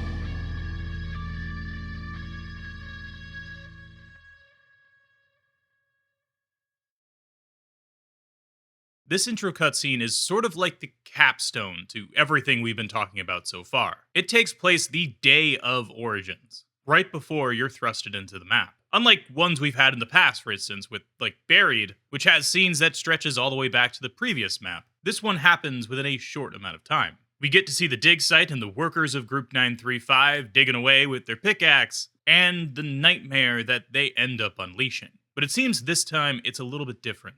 We've already talked about ancient figures coming from the mound and killing some of the workers, but it seems like now it's not just a couple of ancient figures. Instead, it's an entire horde of them. They seem to very quickly overwhelm the workers, killing every single one of them in the dig site, and then going onward to spread out across the battlefield. And seemingly right as this happens, we have Takeo, Nikolai, and Dempsey approaching the Group 935 laboratory. But we don't see them fighting German soldiers. We don't see them fighting Group 935 security. The entire time in this intro cutscene, they're fighting zombies. And that's because what we see in the very beginning most likely coincides with the opening of that massive rift above the map. So when those ancient figures that are zombies come from the mound this time, they overrun the entire facility. Richtofen, locked away inside his laboratory, is safe for now, but Maxis is not faring too well, and he's gone catatonic. And to save him, it seems that Richtofen started an emergency operation, which it seems like the brain of Maxis ended up in this jar here. And as the events of Origins progress here, we'll learn more about Richtofen's plans to save Maxis. But it seems that right as Richtofen finishes this operation, Takeo, Nikolai, and Dempsey make it to the laboratory. And they seem to be a little bit confused by each other's presence. I mean, I would be too. After just fighting through hordes of the undead, I would assume everyone at this facility is also undead. But suddenly you've come face to face with two other living people. Well, I suppose 3, as the doctor is right there behind his desk. And then right before our 3 spies are able to confront Richtofen, the robot seems to sense their presence and decides to stomp on the laboratory. Which normally the laboratory isn't one of the locations that the robots stomp on in Origins. This is actually a 4th path for the robot that isn't used normally during the game. And just like the other robots at the very end of his path, he gets teleported away for use in later rounds. But as far as lore is concerned, let's talk about what robot this might be. At this point, we only really know of 3 of them, Thor, Freya, and Odin. But judging by this downed robot that we talked about earlier, it's clear that there's more than just these 3. And considering this robot takes a slightly different path, it would make sense that this is a different robot. Except for one thing. If we take a look right here, on the right side we can see a footprint, and on the left side, that hole in the top of the roof is the laboratory. That's where he stomps down in that intro cutscene. This mysterious 4th robot shares half of the path with one of the other robots as well, which that robot is Thor. So it could very well be the case that it was supposed to be Thor. And we got a peek here in the intro cutscene at how these robots were meant to work normally during battle. They sort of peek through trenches and stomp where they need to. It could have been the case that Thor was taking his normal path here through the map, but he heard some commotion going on through the trenches, so he decided to peer through and stomp on the laboratory, and then continue about his merry way. And if this is the case, by the way, for the robot, that seems to suggest that someone would be controlling it. I mean, we know this is normally the case by just stepping inside of one of the robot's heads. We can see some dead bodies here, and what I would imagine would be a platform for the controllers to look out of. But clearly these soldiers have not fared too well after that rift opened. So were they still alive during this intro cutscene? I mean, maybe? I feel like it would be more likely that something else entirely was controlling the robot in that moment. But as to what it was, I have no idea. Alternatively though, Group 935 has definitely made more than 3 robots, so it could be the case that this is a 4th robot we just don't know the name of. And he never makes it back to the battlefield. Maybe he's taken down somewhere? Or something else entirely happens to him. But with there being an ongoing zombie outbreak, it doesn't make a lot of sense that anyone would have the resources to take down one of these robots right now. So I'm much more partial to this being Thor in the intro cutscene. Right after this robot stomps down, we begin the match of Origins. So it seems that our 4 characters have decided not to fight each other, as there's a much more pertinent threat. But on top of that, Takeo, Nikolai, and Dempsey most likely have orders not to kill Richtofen. And they also know who he is. Takeo has a quote at the start of the match where he says, "Edward Richtofen, you will come with me."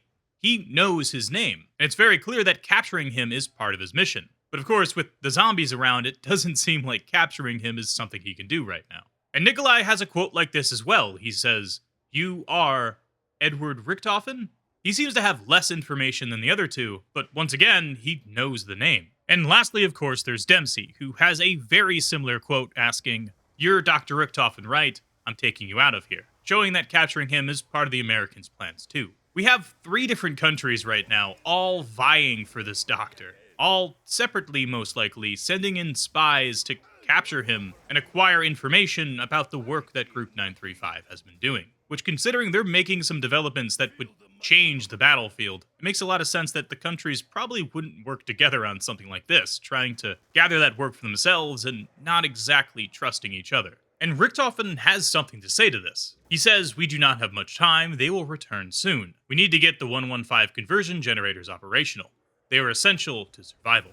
So although 3 of the characters are trying to capture Richtofen and take them with them, Richtofen's like, "Nah dude, they're zombies, and we're gonna die if you don't listen to me." And immediately the first goal he gives is to start the conversion generators. Turn on the power. And to this, Takeo says, "Mechanization is an abomination. Machines are without souls, without honor." It seems that Takeo and probably the rest of Japan are very much so against this steampunk industrial revolution that Germany is undergoing. And Nikolai seems to have a very similar sentiment, saying that Germany's weapons of war have already claimed countless lives, and he wishes to further this, questioning his morals and his real goal here in Origins. Dempsey, on the other hand, proves much more logical. He says if powering up these conversion generators mean we stand a better chance at survival, then I'm with the German. And he is definitely indeed right. If they don't power up those conversion generators, they will not last very long. Which, after turning on the first conversion generator, our characters will find that there's a box here made from that same ancient stone. It has swirls in it that light up periodically, and there appears to be some sort of portal here. This blue fire effect, and a reward dangling above. When they take the reward, the box closes. And we can see behind it, there is a plaque that says the Rituals of the Ancients. Considering it quite literally has the names of each one of the characters, Richtofen, Dempsey, Takeo, and Nikolai, I would doubt Group 935 has seen this before. This is most likely something that just occurred after that massive rift in the sky has opened. It seems that there are challenges that our characters can do that are relatively simple, actually. One of them is 115 zombie headshots, the number there, I suppose, being kind of significant. The second one just being capture 6 generators. And finally, the third one, spending 30,000 points. At the start of round 2, after fighting off some of the undead and perhaps turning on the first conversion generator, Takeo presses Richtofen once again, saying that his actions have unleashed unnatural forces. And likewise, so does Nikolai, saying, "You monster, you created those abominations." And Dempsey, on the other hand, pushes for answers, saying, "Alright, Doctor, do you mind telling me what your people have been up to here?" In response to this, Richtofen says, "After we breached the catacombs at the dig site, my men began to get sick. Within a day, they became like the others, living dead." This quote is sort of confusing, because as we know from the Chronorium, it wasn't just within a day after they breached the catacombs that this entire thing happened. So I think this is just trying to paint the picture that Element 115 is just as deadly as it was in the old timeline. And within a couple of days after the workers mined in the catacombs and were exposed to a very high concentration of 115, they became sick and turned into zombies very quickly. Which it seems that old Tank Dempsey is very solution-focused, saying, "Shoot him in the head." That seems to work.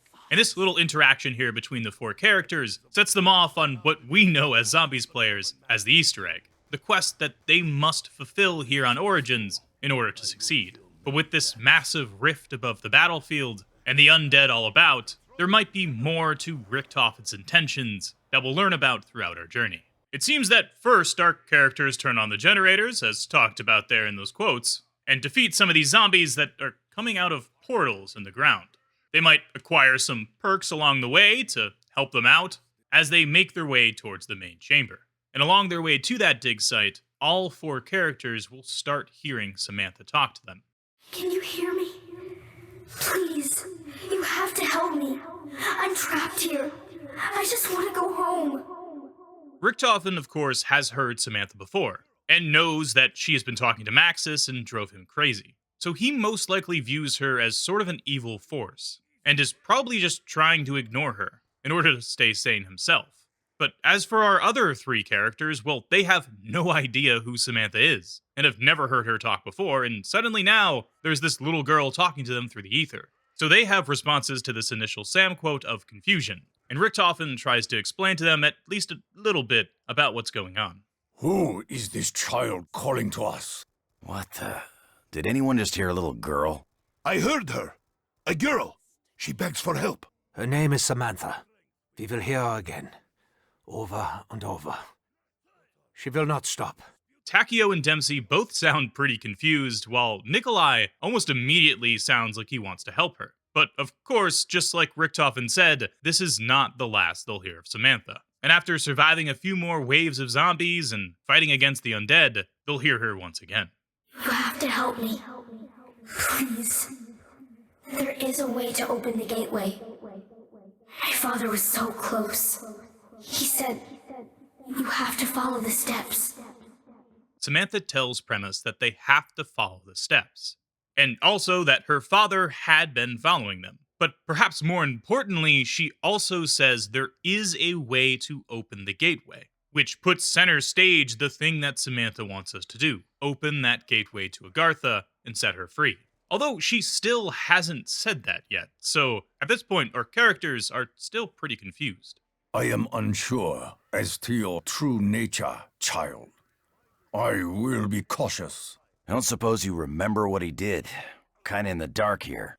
These steps you speak of, do you remember them? Dempsey and Nikolai, though, both sound like they want to help her out, so I suppose they're somewhat caring individuals, while Takeo, on the other hand, seems very unsure of her true nature, and I definitely can't blame him. I mean, not only did Richtofen just tell them that they're gonna hear her over and over and she will not stop, it's also a disembodied voice. And I feel like immediately, well, there's a lot to question about that.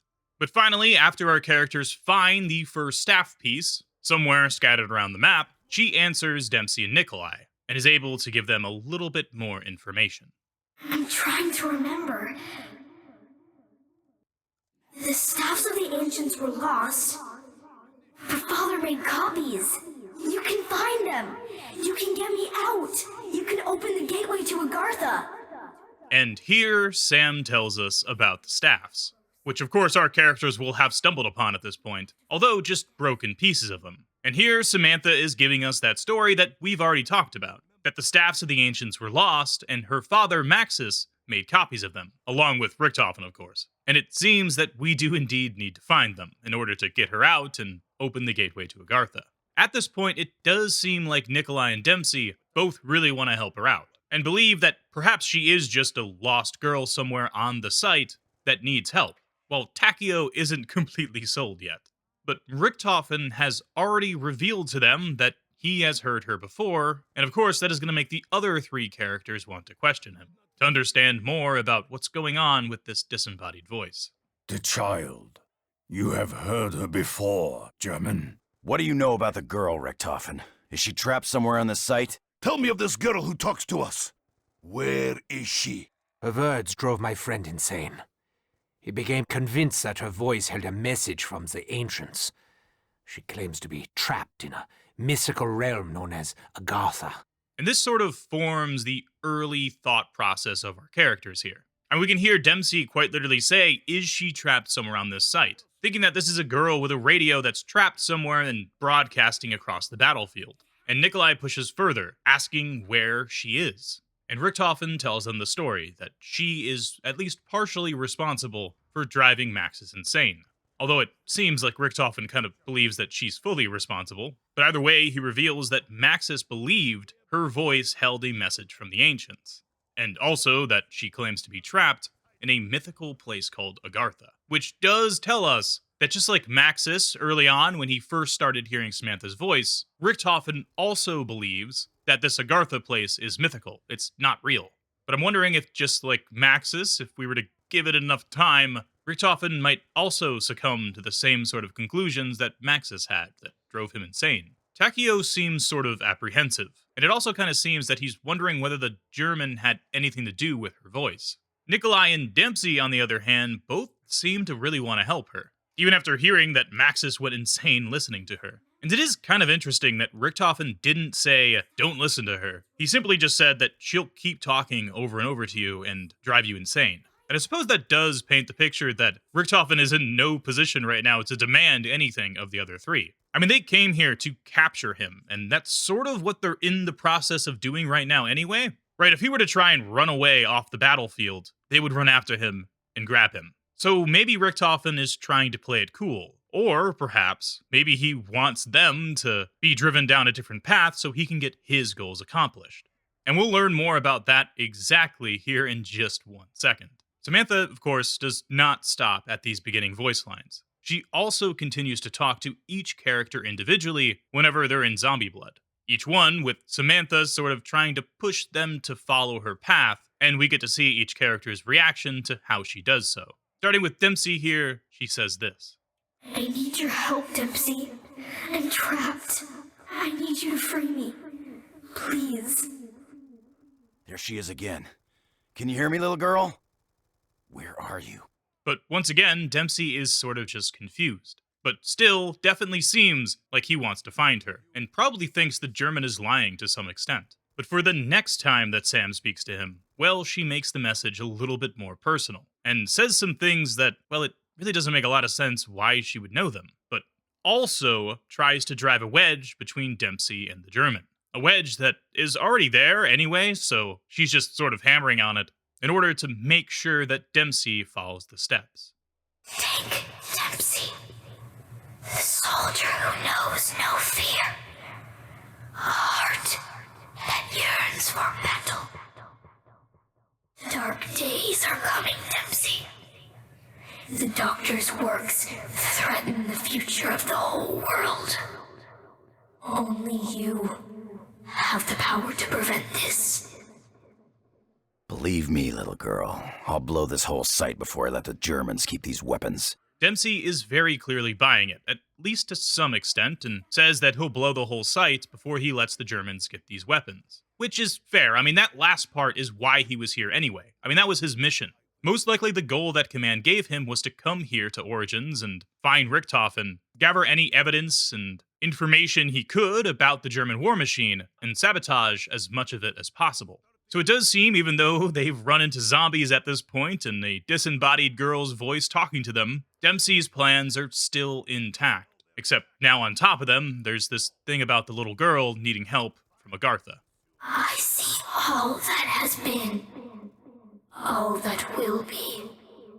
Free me from Agartha. I will share the secrets of the hidden world. You do want to help me, don't you, Dempsey? Let me get back to you on that. In this final message to Dempsey through the zombie's blood, Sam reveals more of her mythical nature, if you will, saying that she has seen all that has been and knows all that will be. Like she's a god above this universe. Perhaps one above multiple dimensions, in fact. And it seems like this is about where Dempsey is starting to check out. He responds by saying, yeah, let me get back to you on that.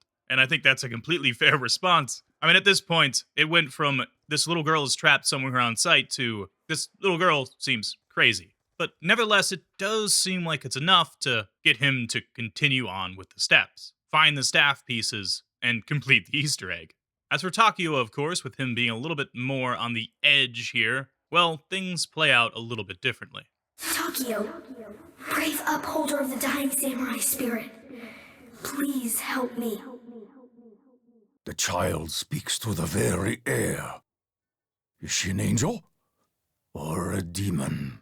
This first interaction solidifies what I already said about Takeo not knowing exactly whether Sam is an angel or a demon. He comes from a culture, of course, that does have a spiritual nature to it. So he's thinking about this through that lens. And I suppose with it being a disembodied voice and Richtofen telling them about that voice driving people insane, he's wondering whether it's a force of good or a force of evil. And it seems that Samantha understands this, and in the next time that she talks to Takeo, she makes the message much more personal and speaks to his soul. The samurai are gone. Only you remain. I feel the weight of your burden, Takeo. The old traditions are dying, Takeo. Soon, they will be lost. Forever. The others know little of your world, Takeo. They care not for tradition. All three are but barbarians. You speak to my soul, but I do not yet know if you are really to be trusted. Samantha here does reveal some things about Takeo in this universe, which is pretty interesting. First of all, that he's a samurai, and that he is the last of his kind. She tries to sympathize with him, saying that she feels the weight of his burden, and also that the others know little of his world, and that they are but barbarians. Once again, trying to separate him from the pack. Takeo doesn't seem completely convinced yet. He definitely seems to be getting closer here with the fact that he says, "You speak to my soul," but clearly still isn't sure whether or not she can be trusted. So to push it one step further, Samantha offers Takeo her power. I have the power to shape the world as I wish. I will share that power, Takeo. All you have to do is find me. With my help, you can preserve the glory of the Emperor forever. You promise much, child. I hope you speak the truth. It seems here that Takeo is much closer to trusting Samantha now, or at the very least, really hopes that she's telling the truth and is going to follow the steps. He's still probably not fully sure about anything that's going on, and I mean, who could blame him? But it does seem clear that this is enough to get him on the path that Samantha wants him on, to complete the steps and open the gateway to Agartha. But as for Nikolai, who originally is thinking that this is just some lost girl that needs his help, and perhaps that the German has something to do with it, well, his interaction with Sam is sort of closer to the one that Dempsey had. Nikolai, I'm trapped here. Set me free. I beg of you. Again, I hear a young girl. Where is she? Can we help her? Immediately, Nikolai wants to help this girl, thinking that she is a real girl somewhere here in northern France, trapped somewhere at this facility. And the immediate appearance that Samantha gives him is that exactly, that she is just helpless and needs them to assist her. But just like the other two, with her next message, she makes it much more personal. Poor Nikolai. You are so very far from home. Exiled from a country torn by civil war. Your future uncertain. It doesn't have to be that way. I am a proud revolutionary. You need not tell me what I already know. Here we get some additional backstory for Nikolai in this dimension, which is pretty cool to see. Talking about how he was exiled from his country and how he is so very far from his home. And Nikolai responds saying that I am a proud revolutionary, which gives us some information that I was wondering about before. It seems that this is probably the reason that he was exiled from his country. It was for a political purpose. Essentially, he supported the opposition. He supported the revolution, the civil war that was going on in his country. And because of this, he was exiled. But also, judging by his response, it seems that this conversation with Samantha so far has taken him further away from where Samantha has wanted it to lead. He seems much more skeptical now, saying that you don't need to tell me what I already know, in almost an angry tone. But Sam tries again, offering Nikolai power just like the other two. I can help you, Nikolai. You and your people. We can change the world. You only need to find me. I can offer you power beyond imagination. Maybe you have wrong, man. I seek power only for the people. And it seems that Nikolai doesn't want that power, saying that he seeks power only for the people. Which I suppose that does show his political leaning towards communism, just like the other version of him that we've been used to so far. But of course, this is a version of him that grew up in Russia before Russia had communism. And that revolution that's happening in his country, the Bolshevik Revolution, is one that will establish the first communist government in Russia. And this brings everything into perspective for Nikolai. He was exiled from his country, torn by civil war, and after the revolution completed in 1917, the new communist government likely called on him to investigate this German technology, and thus why his loyalty to the motherland is what brought him here to Origins. And it seems that just like with Takeo, Nikolai here has been driven further from wanting to follow Samantha. But nevertheless, of course, it seems that he does, at least along with the other three. But perhaps believing a little bit more about what the German said, and maybe thinking of Samantha as a bit more evil than he originally thought. Richtofen, just like the other three, also has a dialogue with Samantha, but his is very different, considering he has already heard her voice and most likely has told her that he's not going to listen and doesn't want to follow the same path that Maxis did. And this first little conversation they have definitely aligns with that. You can't ignore me forever, Richtofen. You know what needs to happen. I do not share Maxis's fascination for mythical realms. I care only for science. But of course, Samantha doesn't stop. She continues to pressure him, this time with a bit more anger. You're not listening to me, Edward. Don't you want to help me? I will not listen to you. You are not my master. I can ignore you. It seems that Richtofen believes that he can just ignore her, that she is not his master, and he is setting off on his own goals. Like, he has something else in his mind that he needs to do after looking at those documents that he found in the dig site, and most likely toiling away with Maxis on the work that he had done so far and trying to understand it all. Something happened that has driven him towards the goal that he's searching out now. So he's sort of in this state where he's trying to ignore the voices that are talking to him and stay focused on this goal that Maxis had started, discovering what's going on with the Ancients and doing so from sort of a scientific perspective. Little does he know, of course, that Samantha is definitely intertwined with the Ancients like Maxis had said. Although it seems at this point Richtofen doesn't believe that. Samantha, although she doesn't seem to be getting anywhere, continues this path in trying to coax Richtofen, and this time, in the process, she reveals some very important information about what's really going on here at this dig site, what's actually happening to our four characters, and everyone else involved, I suppose, here in northern France. You don't even remember how long this has been going on. How long we have been trapped here. You cannot prevent what is coming, Edward. The loop must be closed. My companions may be easily manipulated, Samantha. I will not. I know what you really are. Samantha says that you don't know how long we have been trapped here, and that the loop must be closed. This seems to suggest that they are stuck in a time loop, just like every other zombies map here in Black Ops 2. Origins, once again, features a time loop, most likely a loop that started whenever that rift in the sky opened up. And thus, that means that whether Richtofen completes the steps this time or not, he might die by some zombies in a trench line somewhere. It doesn't matter. It's gonna start over again. And again, Samantha will speak to them and say these things over and over again, until eventually they actually do complete the steps, and they do open that gateway. Richtofen, though, even after hearing this hard truth, doesn't believe her. Says that my companions might be easier to manipulate, but I will not be. He also says, I know what you really are.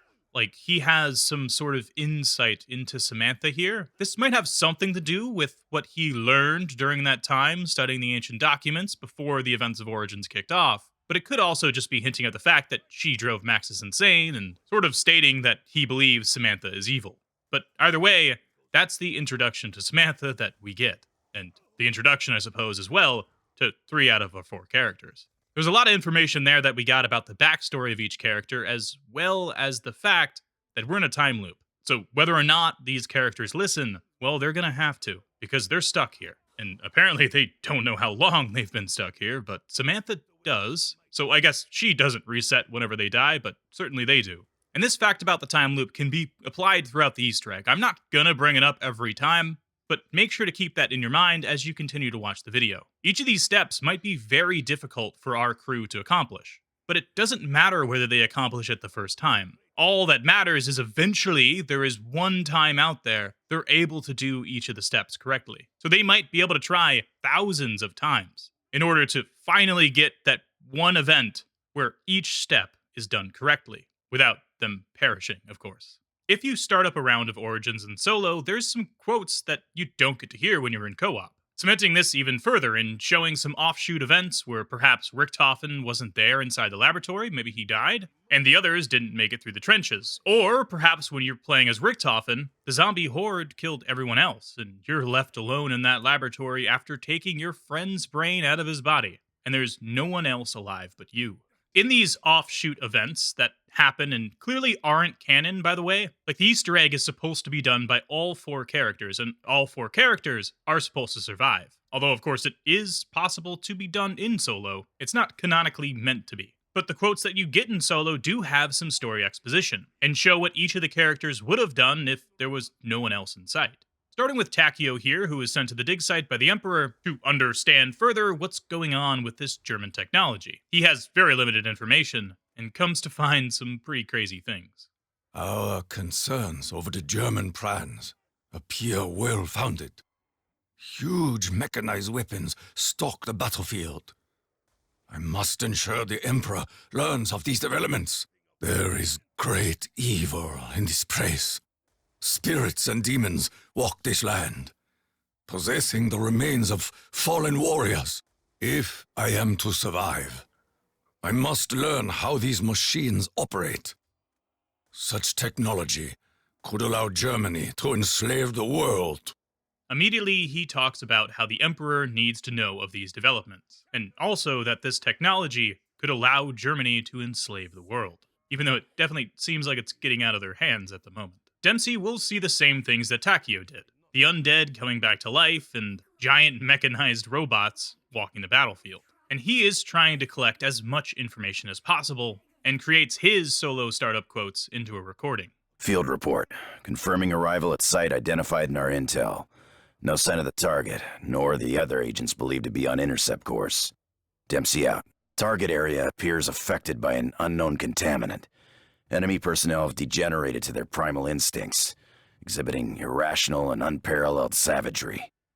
Recommend all Allied units set up exclusion zone until further intel is available. Uncovered further evidence of large-scale mechanization of German forces.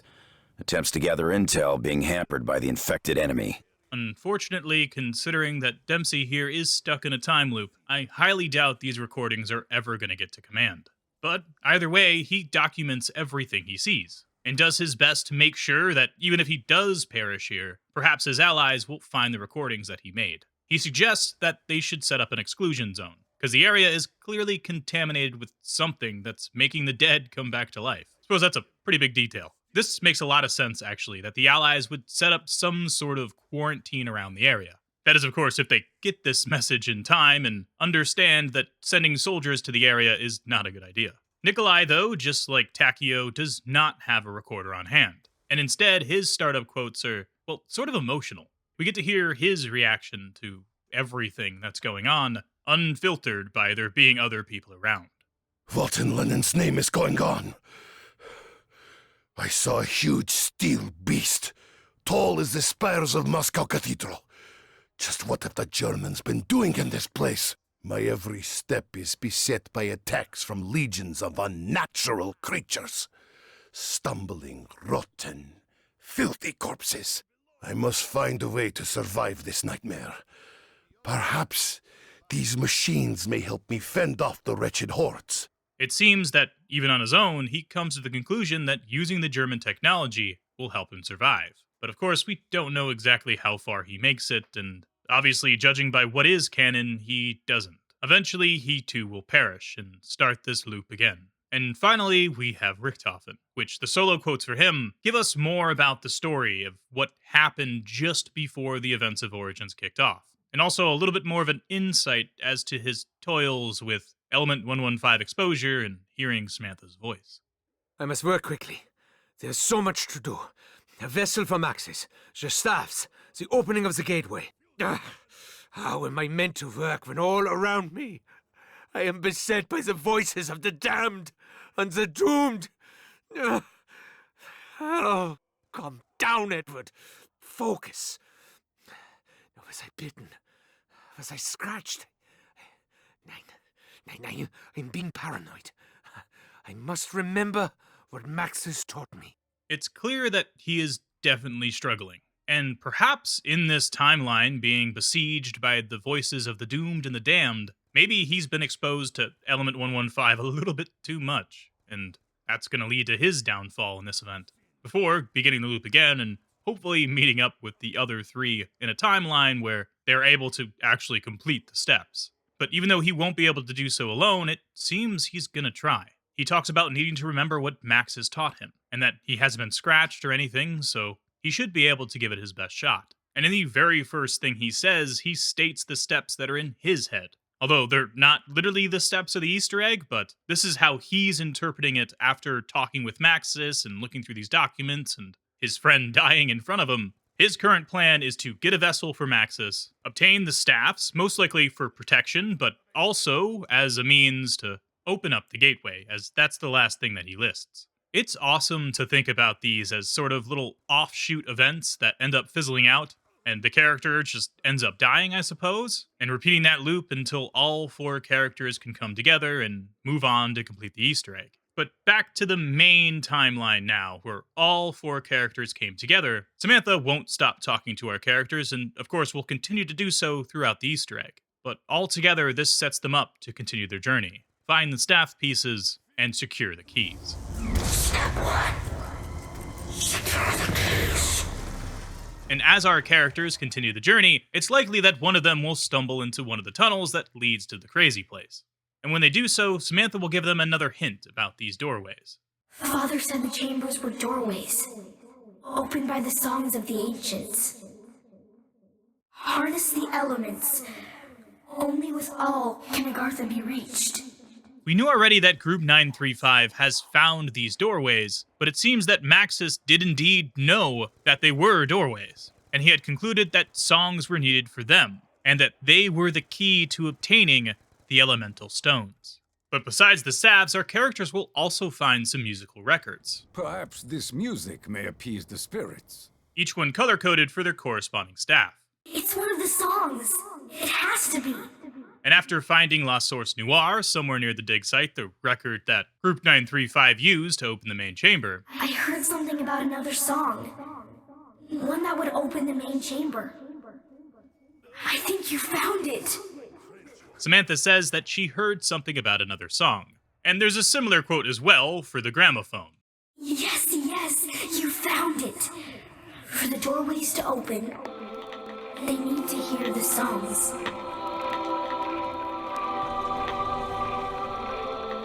So it seems that now, after our characters have found a staff piece or two and a few of the records and have opened the main chamber, we get a full picture of what this first step of the Easter egg really is. It's finding these fabricated pieces of staffs that Maxis had drawn up the plans for and Richtofen had made. But along with that, it's also finding these ancient songs, many of which it seems that Group 935 haven't found yet themselves. Each one of these staffs, though, do seem to be associated with their own puzzle. For the wind staff, each one of the pieces are inside the robots' heads. Not exactly sure how they ended up in here, but my best guess is they were teleported here after that rift opened up. But each piece can be found by our characters rather easily after entering the robot, and after gathering each of them, they can craft the wind staff. All they need now is the elemental stone, which we'll get to in a second. The lightning staff, however, requires a bit more work. The characters need to use the tank in order to do a bit of parkour to reach some areas that they wouldn't be able to otherwise. Of course, this is a game, so it's not the hardest thing to do in Origins, but I would imagine for the characters, seeing that outside the map glowing there, it would be a little bit more difficult to figure out exactly what they need to do, especially considering some of them are in harm's way. One of them is over here by the trenches, another one is inside a little hidden location here next to the dig site, and the final piece is inside the church, in an area you can't normally get to. A broken staff piece. It seems that these two staffs, the lightning and the wind, are the easiest to obtain for our characters, but the fire staff and the ice staff, however, are a bit more difficult. In order of difficulty, though, I think the ice staff is the next one. There are some shovels that our characters will find, with 2 of them being here in the spawn room. They will be able to use this to dig up random things in various areas around the map. But while it's snowing, there is a small chance that upon trying to dig something up from one of these areas, they will find one of the pieces for the ice staff. It seems that there is one piece hidden in the trenches near Generator 2 and 3, the second piece hidden somewhere near No Man's Land, the more open area here around the dig site that encompasses Generator 4 and 5. This is a much larger area, but eventually our characters will find it. And then finally, the last piece is near the church, or the area leading to Generator 6. As for the fire staff, though, it definitely seems to be the most difficult, at least from the perspective of being these 4 characters suddenly thrusted into Origins, trying to figure out where the staffs are. The first part of the staff, though, is definitely the easiest. After turning on Generator 6 and fighting off the undead, the head of the staff will appear from that trial box, like it's just given to us through the portal that the staff piece came from. Before the next part of this fire staff, after our characters leave the church, they may notice that there's a plane in the sky that doesn't look like the others. Although, it is quite difficult to spot up there, so I'm not sure if they see this right away, but they can indeed shoot it down. And when they do, they'll see an orb floating towards the ground. This, of course, is the second piece of the staff, and probably one of the hardest for them to find. And as for the final piece, well, eventually we'll make it to round 8. And when they do, they'll come face to face with those Panzer Soldats that Richtofen had worked on. Except this time, the soldiers inside of them don't seem to be alive anymore, and now it's a zombie behind the controls. There's a noise that'll play whenever he spawns in, and he just drops out of the air. And after putting a whole bunch of rounds in them, they'll be able to defeat him. And doing so will reveal the final part of the staff. The ancients found the way to bridge the void. Follow in their footsteps. Finally, though, with all of the staff pieces, our characters will be ready to find the elemental stones. And one by one, they'll be able to place the gramophone and play the songs, aligning the stones into portals. And these portals will take them to the crazy place. A place that seems very different. It seems to be made up of these ancient stones, and is most likely hidden underground somewhere. But one thing that is apparent about the crazy place is it's protected by these Crusader zombies. They seem to be defending it in a way. As it's only them that spawn here, there's no normal zombie types. It's just these ancient figures, and it seems like there's a whole lot of them down here. What's important to note is that this is definitely not Agartha.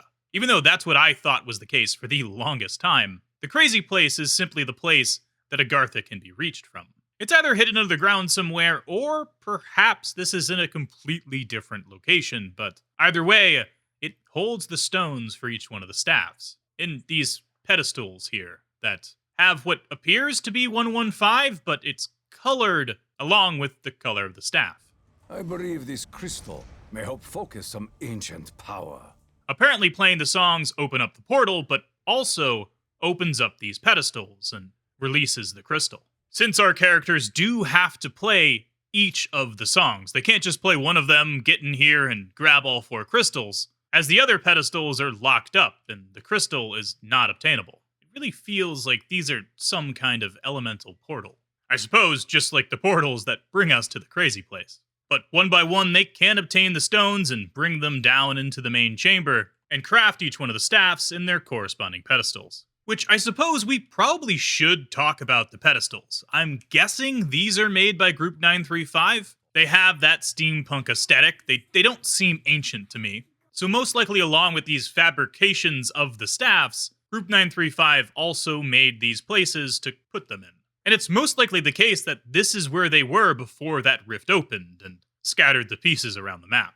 Which, in the spawn room of Origins, there is a little note here on the wall about this. One that I said we'll get back to earlier. It says that Agartha must be opened. She must be released. The scattered rod pieces must be rebuilt. It's our only chance. I assume that this is written by Maxis. It would only make sense. However, it seems like it was written later than everything else here on the wall. I assume Maxis wrote this down shortly before he fell very ill. And with it saying that the rod pieces are already scattered, I think it was after this rift in the sky opened up and the battlefield was overrun by zombies. So this very well might be the last thing that Maxis got to do before he perished. But before we carry on, I suppose we should probably talk about each one of these staffs. The wind staff seems to harness the elemental power of wind and works a lot like a thunder gun. And this seems to be the case for each one of the staffs, as they all have some kind of elemental property to them. It's probably important to note, though, that while the staffs do look different, specifically here at the head of them, it does sort of seem that the materials the staffs are made up of don't matter, as they are made here by Group 935, and it's the crystals that are within them that give them their power. And now, with all 4 staffs crafted here in the main chamber, the first step of the Easter egg is only halfway over. It seems there's something more that has to be done with these staffs. There's more to do. Father said the staffs weren't powerful enough. He said the clues were in the writings of the ancients. There were riddles hidden within the chambers. For so long he tried and tried to solve them, but he couldn't. He didn't know what to do. Every journey begins with a single step. This is step one. Samantha says that the staffs weren't powerful enough, and her father, Maxis, found that out himself. Apparently, there are clues in the writings of the ancients. There's riddles hidden within the chambers, and for so long, Maxis tried to solve them, but he couldn't. He didn't know what to do. But every journey begins with a single step, and this is step one. This allows us to peer into what Maxis was up to while he was being exposed to 115 and hearing the voice of Samantha. He was rummaging through these ancient documents and trying to understand how to obtain the keys, the staffs, and the stones as well that give them their power. It seems that Group 935 was able to access the crazy place and obtain those elemental stones. The only issue is they weren't able to solve the elemental riddles. We can see remnants of these puzzles around each one of the portals. Here for the wind staff, we have a bunch of very strange looking symbols that rotate whenever you shoot them with the staff. But along with these rotating dials, there's also some symbols here on the ancient stones. And it seems that each one of them lines up with the row of symbols above. This appears to be some sort of mathematical puzzle using ancient symbols as numbers. I assume for the sake of our characters, those ancient writings that Richtofen has access to have some part of the solution here for them. When it's done correctly, the dials will move up some and create the shape that we see now. You solved the chamber puzzle. How did you know what to do? But unfortunately, it seems that this little riddle here inside the crazy place isn't the only thing that our characters need to do to upgrade the wind staff. Around the map, there are these little egg-looking things, but as we can see, they're made of the same type of ancient stone with the swirls on them, and it appears there's some embers and smoke blowing from them. Our characters need to shoot these with the wind staff. We shall try this. And also, what might be burning inside of them? I really don't know. Maybe it's 115? Does it even matter? I'm not entirely sure. But whatever it is, its smoke and embers need to be directed towards the mound. These aren't the hardest thing to find in the world, and there are 4 of them. And it doesn't really seem that their locations are all that meaningful. You solved the riddle. Something's happening. I can feel it. But whenever it's complete, Samantha tells us that we solved the riddle. And after completing this riddle, there is now this yellow orb here inside the main chamber. And it appears that shooting it charges it somehow. But in order for anything to happen, the stones here in the center need to be aligned. When we go into the dig site, it's clear that Group 935 has already started to try and align these stones. They have these lights on them that I don't think were there before, although I suppose it's possible. I'm guessing they all probably looked like this one down here, before Group 935 got to them and wrapped some copper coils around them and added lights to each one, as well as added some switches that do indeed have some cables leading to various generators, and just like everything else in this dimension, are powered by 115. These are linked up to allow these stones to turn, and one by one we can turn each one yellow, aligning them with the color of our staff. This will allow that orb to fly up into the center, and it seems that we are one step closer to upgrading the wind staff. Finally, there is one more step our characters need to do. When they go back to the crazy place, they'll see that this orb has entered the pedestal. I guess this is where it was sent to. And it's more evidence that these are indeed portals. And now the pedestal has opened even further so that we can put the staff inside of it. And after shooting some zombies near the pedestal, we can see that the souls of these crusaders seem to be charging the staff in some way.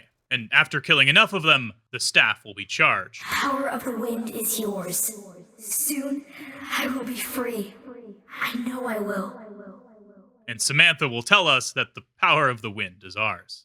But of course, this is only for one of the staffs, and we need to do it for each of them. The puzzle for the lightning staff seems to be a musical one. There are these panels here that, when shot, they play a note. And here on the wall opposite of them, there are some symbols. It appears that we're playing some chords. 3 of them, to be precise, and they have to be done in the right order. Our labors prove fruitful. When the gateway is open, the secrets of Agartha will be revealed.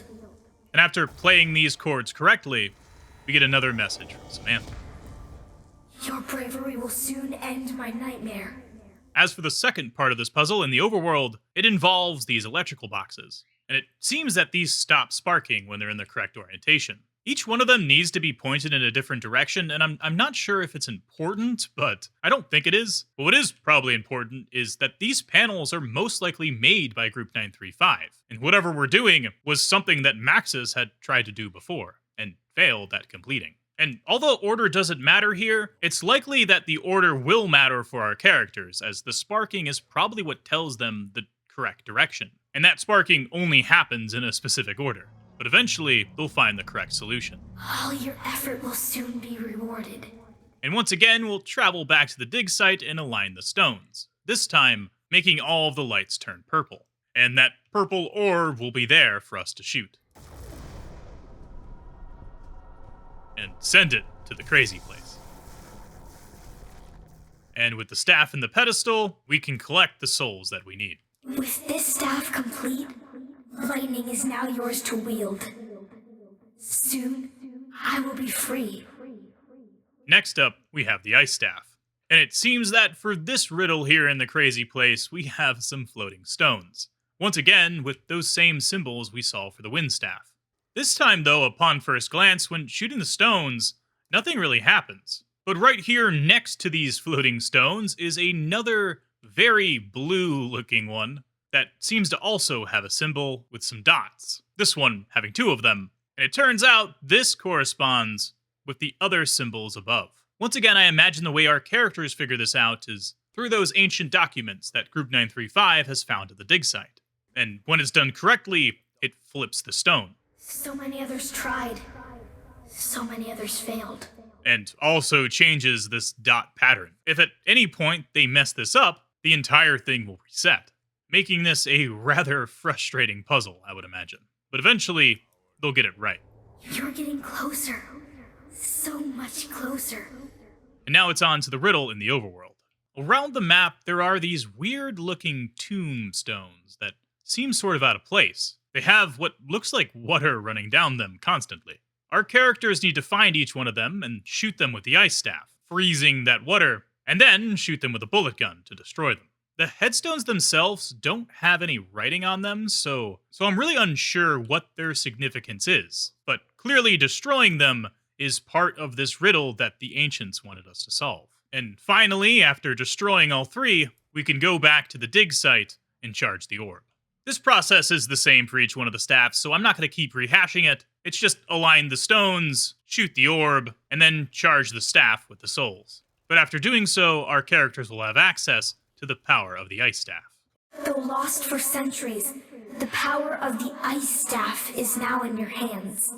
And lastly, we have the fire staff, which for its riddle here in the crazy place, we have this vent here with some magma underneath. And next to it, a couple of urns that are just made out of stone. They have some symbols on them that all appear to be the same, which sort of like the locations of the pieces of the fire staff, which have to be obtained by killing things like the mechanized soldier and shooting a plane from the sky. This riddle here inside the crazy place just involves killing the Crusader zombies on this grate, and doing so will light the fire in these urns. As for what this fire is doing, though, for the staff, I'm not entirely sure. But either way, the ancients clearly wanted us to solve this puzzle.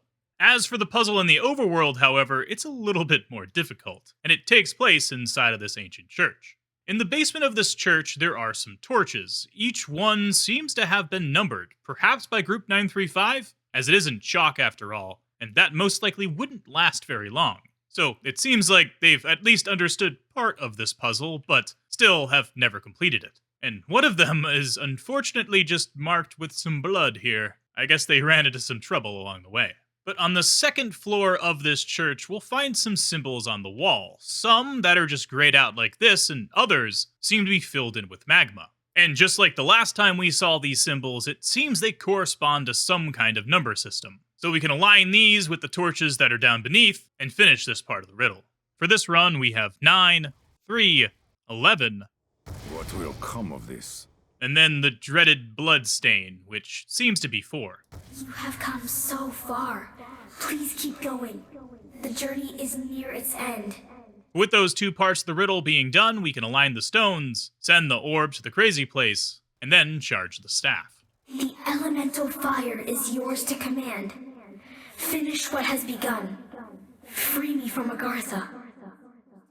And now Primis has access to all 4 of the upgraded staffs, which I haven't said this yet, but each one of them has a new name. The wind staff being Boris's Fury, the ice staff being Yule's Arrow, the lightning staff is Kimmett's Bite, and the fire staff is Kikuchi's Blood.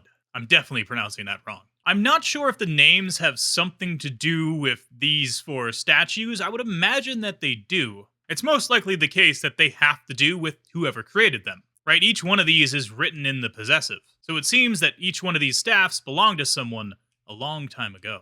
But on top of having these new names, they also have a new function. If we hold down the shoot button, we can charge it up, and here for the lightning staff, for instance, we get a ball of lightning that kills zombies. The wind staff does something similar and gives us this tornado effect, while the ice staff gives us a blizzard. And finally, the fire staff shoots out these little volcanoes that go on the floor and can deal extra damage. And all of the upgraded staffs also have Sekhmet's Vigor, this other little part of the staff that can revive teammates. So I guess we have now been able to figure out what this unknown piece of the staff actually does. It somehow has a healing property and can revive those who have fallen ill to 115. Perhaps it would have saved Maxis if Richtofen had access to it earlier. But that is the first step of the Easter egg. Our characters have secured the keys. And now it's time to ascend from darkness. Step 2. Ascend from darkness. In order to complete this next step of the Easter egg, we have to have all of the generators on, which is likely something Primis has already done at this point, just in order to survive. Of course, Richtofen knows that this will give them access to the Pack-a-Punch, as this is seemingly one of the main reasons Group 935 created these generators in the first place. To have some wireless access to electricity, and of course it's the reason that these stones here at the dig site have these copper wires, and this ring here above the Pack-a-Punch machine. This wireless electricity, powered by 115, assembles the Pack-a-Punch machine, and gives us access to a whole lot more power.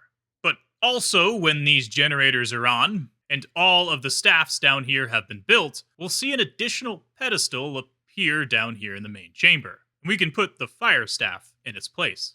And Primis will know that the fire staff is right here because they'll hear this little beep. And I suppose we should probably note that these pedestals now appearing out of nowhere, it seems that they might be made by the ancients after all. But along with this, we also get another voice line from Samantha. We are so close. My father couldn't save me, but you can. He promised me. When the final steps are taken, the gateway to Agartha will open. Within the giant, the staffs will reveal the ancient writings. Which the important part of what Samantha says here is that within the giant, the staffs will reveal ancient writings. And of course, that's where we have to bring each one of these other 3 staffs. In order to ascend from darkness, we have to ascend inside the robots. Inside the robots, we'll see some new pedestals once again. Odin gets the wind staff, Thor gets the lightning staff, and Freya gets the ice staff. Synchronization complete. Fire control link enabled. I'm not safe here. You have to hurry. Only the giants can break the seal. And after the staffs are placed inside the robots, the pedestals will disappear. And Samantha will tell us that she's not safe there, and only the giants will break the seal. Which we can hear a recording from Maxis when we do this, saying that synchronization is complete. So I guess Group 935 has attempted this before, as this message from Maxis, of course, is pre-recorded. But as for the Samantha quote, Samantha says that she's clearly still trapped somewhere in Agartha, and that the robots are still needed in order to break the seal. I imagine the seal that Agartha has that's keeping her in. I suppose what we have done was align the robots in some kind of manner, because now all 3 of them are crossing the map at the same time. There's some sort of process here that we're starting. And our next step of the Easter egg is to rain fire.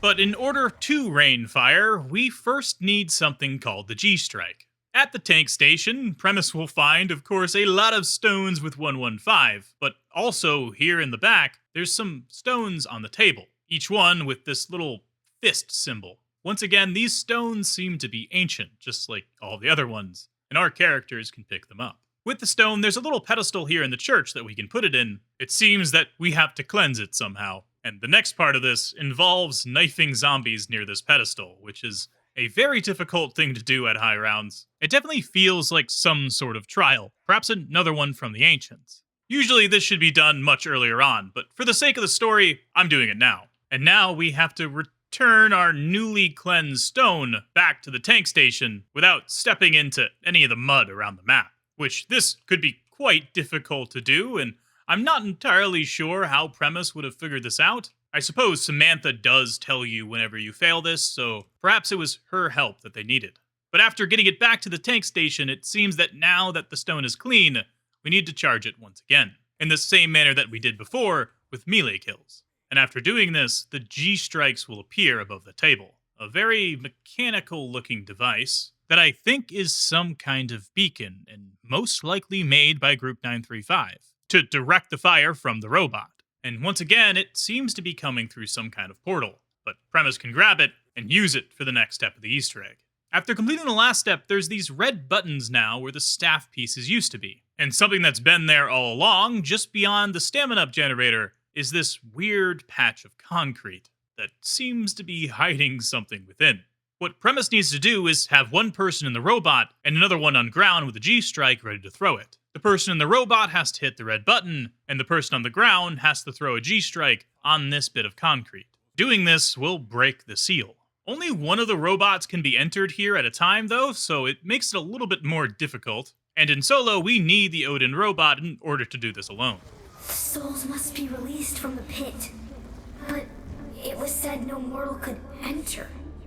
And when it's done correctly, we hear Samantha tell us that the souls must be released from the pit, but apparently no mortal can enter. Ahead of time, this pit is quite literally just a concrete box. There's nothing in here. It has collision, we can walk around, but there's no Panzers down here at all. So I guess we need something that isn't mortal, but is also conscious, at least to some degree. And given that we have Maxis' brain in a jar, I think Richtofen has the answer. We gotta build a vessel for Maxis.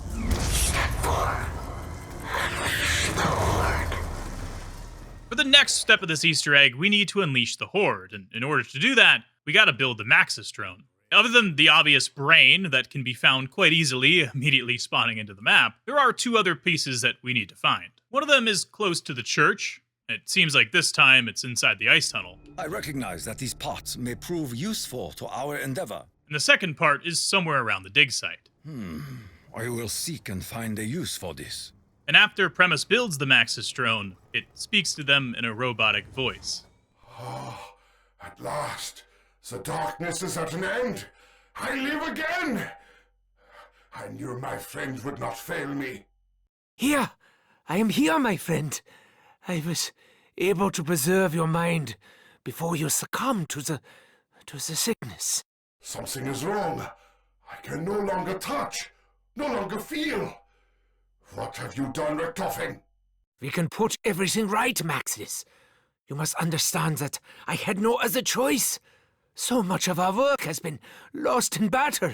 This dialogue between Maxis and Richtofen is kind of impactful. I mean, first of all, it shows that Maxis does indeed have his memories, and he's also conscious. He knows he can't feel, and also seems kind of mad about that. But Richtofen says that we can put everything right, and that Maxis has to understand that he had no other choice, and so much of their work has been lost in battle. And with that last line about the work being lost in battle, perhaps there was a different plan for Maxis. Maybe Richtofen was going to put his brain in something else. A body, perhaps? So that he could feel? I mean, we have to put this in perspective, right? Maxis and Richtofen were together in the laboratory, and Maxis was slowly losing consciousness. He was very sick, and I imagine they both presumed that he was going to die. There could have been some kind of conversation between them about what Richtofen was going to do, and that he was going to take his brain out of his body and try and save him.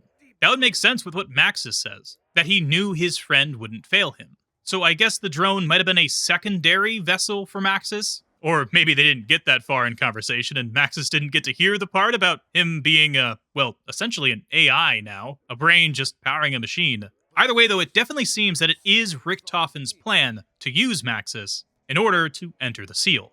As for the drone itself, though, well, it's very similar to ones that we have now. It's got 4 rotors, and Maxis has a machine gun that he can operate to use to kill zombies. The drone can also be used to obtain these little discs hidden around the map, and after doing so, you can get a free Pack-a-Punched MG08. Target object acquired. So whatever these symbols are, they definitely look ancient. Well, they're somehow connected to a free gift of extra power. But now, with Maxis in his vessel, we can use him to enter where no soul can. Agartha must be revealed. He goes on inside, and we can see him change into a whole bunch of Panzers, which those Panzers drop into the map. And of course, Primis has to kill the Horde that they just unleashed. Find the spirit of the sky. Only on Earth can he be defeated. After completing this, Samantha gives us another quote about the spirit of the sky, and apparently, only on Earth he can be defeated. It's important to note that after Maxis goes into the ground there, the drone is no longer accessible, and in this step, we're gonna skewer the winged beast and get the Maxis drone back.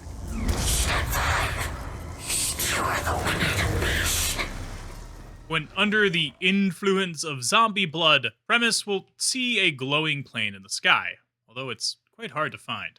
It looks just like the one for the fire staff, and after shooting it, you can see a zombie fall down to the ground. So I guess that means the planes in the air are also controlled by zombies, which is a very strange conclusion to come to. After all, how can zombies fly planes? Unfortunately, if we fly into the sky, we'll see that there aren't exactly pilots inside of these. The seats do seem to be empty. But clearly this step of the Easter egg is insinuating that the pilots that were flying these planes have also turned into zombies after that massive rift thing happened. I'm not exactly sure how a zombie is able to fly a plane, or if that is what is happening here. Let me know what you guys think down in the comments. But for some reason, after crashing down to the ground, that zombie will circle around the dig site, and after killing it, it'll drop the Maxis drone. It's not obvious whether this pilot is important by any means, but it seems clear that the zombie here is being controlled by some other mysterious forces. And also, all of this can only be seen while in Zombie's blood, which is a new drop for the map, so I suppose that should be mentioned. But I guess this cloak that Zombie's blood gives you also allows you to see some things that aren't normally able to be seen. And whatever is controlling the zombie and the plane that he's flying in the sky, well, they're shielding it from us, and the only way we can see it is by using the magical cloak that the zombie blood gives us. Perhaps whatever magic the power-up is giving us is also the same magic that this zombie here in this Easter egg step also has. It would make a lot of sense that the two are related. Which this sort of cloak functionality is something we have had in zombies before, on the previous map that we just had in the series as well, Buried. Vulture's Aid has a very similar effect. It shields the player from the zombies can't see you, and also gives the player some abilities to peer through the ether and see things across the map. And considering it allowed Victus to also see the orb, that soul-like thing that we had to deal with in that Easter egg, well, it would make a lot of sense that whatever magic that Vulture's Aid had, well, it might be very similar to the magic that Zombie's blood has here as a power-up drop. But after killing this zombie that's circling the dig site, it drops the Maxis drone, and the player can pick it up, and we get another voice line from Samantha. Primary functions upgraded. The Guardians of the Scroll must feel your might. We also have a voice line from Maxis here, saying that he has been upgraded. So I guess wherever he was sent, someone or something was able to give him a bit of a hardware upgrade. And I think from this point on, he has a Pack-a-Punched gun, although I'm not entirely sure about that. And as for Samantha, well, she talks about the Guardians of the Scroll, which could be these Crusader zombies, or maybe it's these ancient versions of our 4 characters. Either way, they're the Guardians of the Scroll. The scroll being the Chronorium, maybe? Or perhaps something entirely different. Obviously, it's very important. And we're on to the next step of the Easter egg, to wield a Fist of Iron. Step 6. Wield a Fist of Iron. For this step of the Easter egg, we need something called the 1-inch punch, which is a magical weapon most likely left behind by the Ancients, and is only obtainable through these ancient stone boxes that need to be filled up with the zombie souls. The box will open up upon getting its first soul, and after being completely satisfied, it will close, and then disappear underneath the ground. It appears that this process is somehow a ritual of the Ancients. I mean, for one, we'll notice that this box looks exactly like the one that gives us rewards. But not only that, after completing this, we can go up to the box, select the reward, and get access to the 1-inch punch, which appears to be an orange orb. They will learn of the power I have in my hands.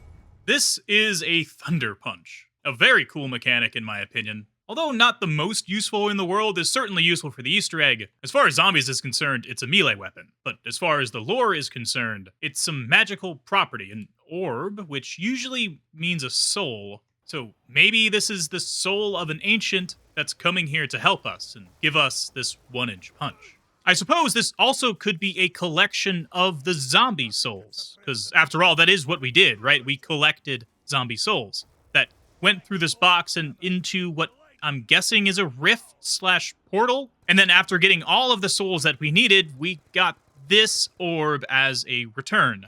I'm definitely thinking it's one of those two possibilities. But after Primis fills up those soul chests and obtains the 1-inch punch, well, they'll notice that inside the dig site, there's some glowing white stuff around some of the zombies. And this 1-inch punch needs to be used to harvest whatever it is. It's very much so not obvious what this is meant to be, but perhaps it has something to do with the souls that we put inside that soul box. But after completing this step and punching 20 of these white smoke zombies, a stone tablet, just like the one that we needed for the G-strikes, will appear here on the floor. And actually, I think this might be that same tablet, like lore-wise. Obviously it is physically, but I think this is connecting the steps that we did for the G-strike to the steps here that we're doing for the Iron Fists. They're all somehow related, although I suppose in a way that we might not ever fully understand. But after Primis picks up this tablet, they'll get access to the Iron Fists and be able to wield a Fist of Iron. We are so close. Please, keep going. Release the souls of the ancients. This is essentially just an upgrade for that 1-inch punch. I guess we're fortifying that soul that gave us the 1-inch punch in some sort of way. That would make the most sense lore-wise. Essentially giving extra energy from these souls to that soul that's powering the melee weapon. Something along those lines. Obviously, there's not a lot of information here to go off of, so it's up for interpretation. Okay, let's recap a bit, shall we? So far, we have secured the keys, the elemental staffs, and we have upgraded them in order to get them in a more powerful and useful form. To do this, we had to solve riddles that were left behind by the Ancients, most likely there to make sure that whoever comes along is smart enough and strong enough to complete the quest that's ahead of them. And then, with those staffs, well, they had to be placed inside the robots. This synchronized the robots so that they marched together, allowing them to have more power, perhaps? But after it's done, that red button appeared inside the robot and could be pressed, which allowed Primis, along with the use of a G-strike, to rain fire on the seal that was unable to be broken before by Group 935. But here, it was able to be done because we've done the correct steps. And since a soul couldn't go inside that seal that we have just opened, we needed the Maxis drone, controlled by Maxis's brain, after Richtofen successfully took his brain out of his undead corpse.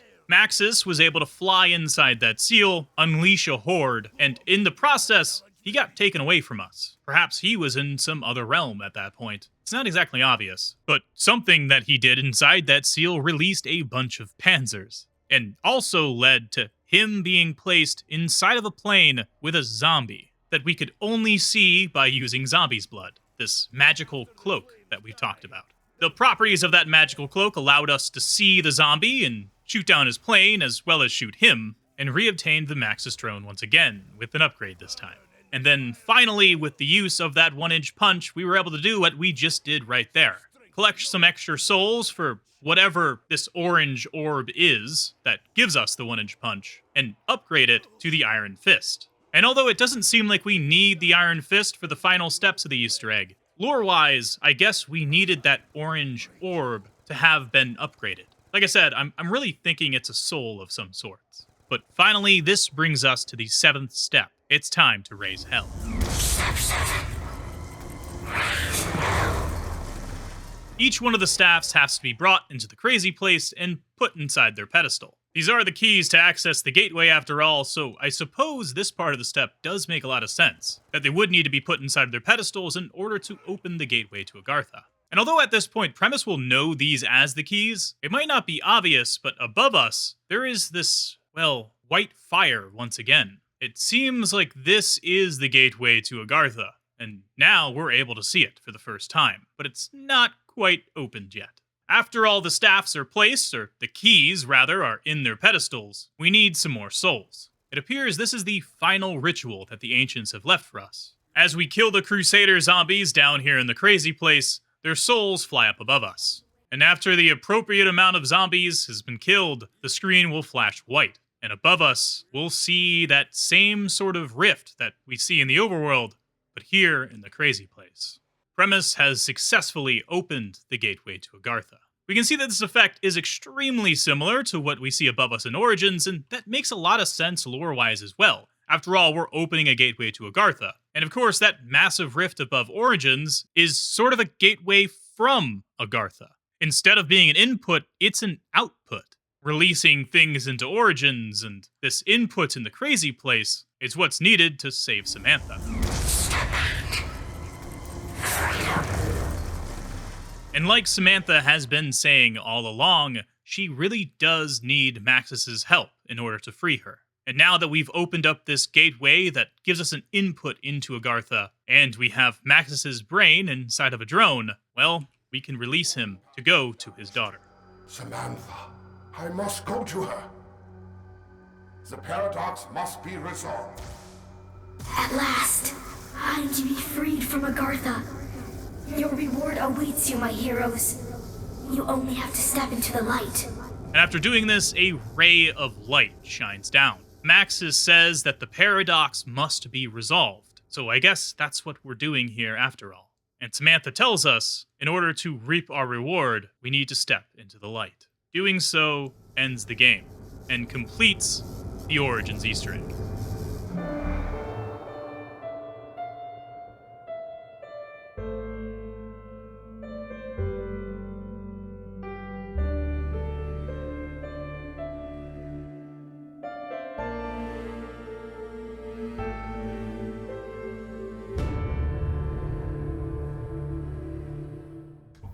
As the gates to Agartha opened, the 4 heroes were rewarded with riches beyond imagination.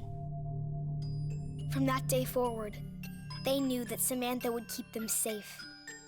Forever.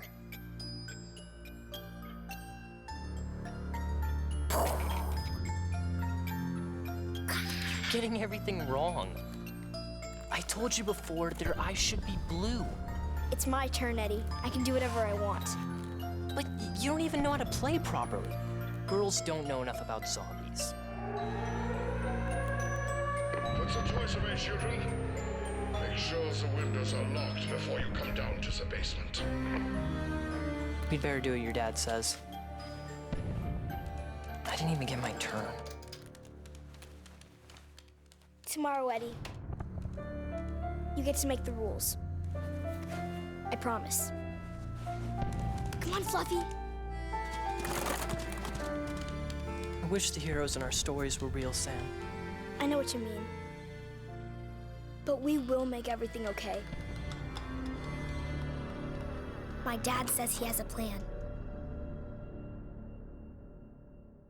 And that right there is one of the wildest ending cutscenes I think we've ever had in Zombies. It's also the first ending cutscene we've ever had in Zombies, so there's that too. Although I guess you could kind of say what happens at the end of the buried super Easter egg is kind of like an ending cutscene, but it just happens while you're playing the game. This is very much so an actual cutscene. and man is it awesome. Starting off from the beginning, we hear Samantha talking in the American accent that we've been hearing from her throughout the Origins Easter egg about the quest that our characters are going on here in Origins. So this little girl here playing with toys in her bedroom somehow knows about our 4 characters. Specifically, the version of the 4 characters that we play as in Origins. I mean, one interpretation right off the bat could be that the entirety of Origins, all of the events that we just went through, were not real. They didn't actually happen. And of course, in this cutscene, Eddie kind of alludes to that, saying that he wishes these characters were real.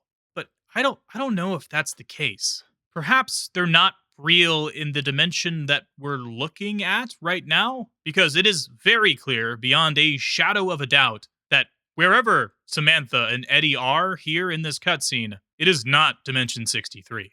We do see what looks like the moon through the window. So are they on Earth?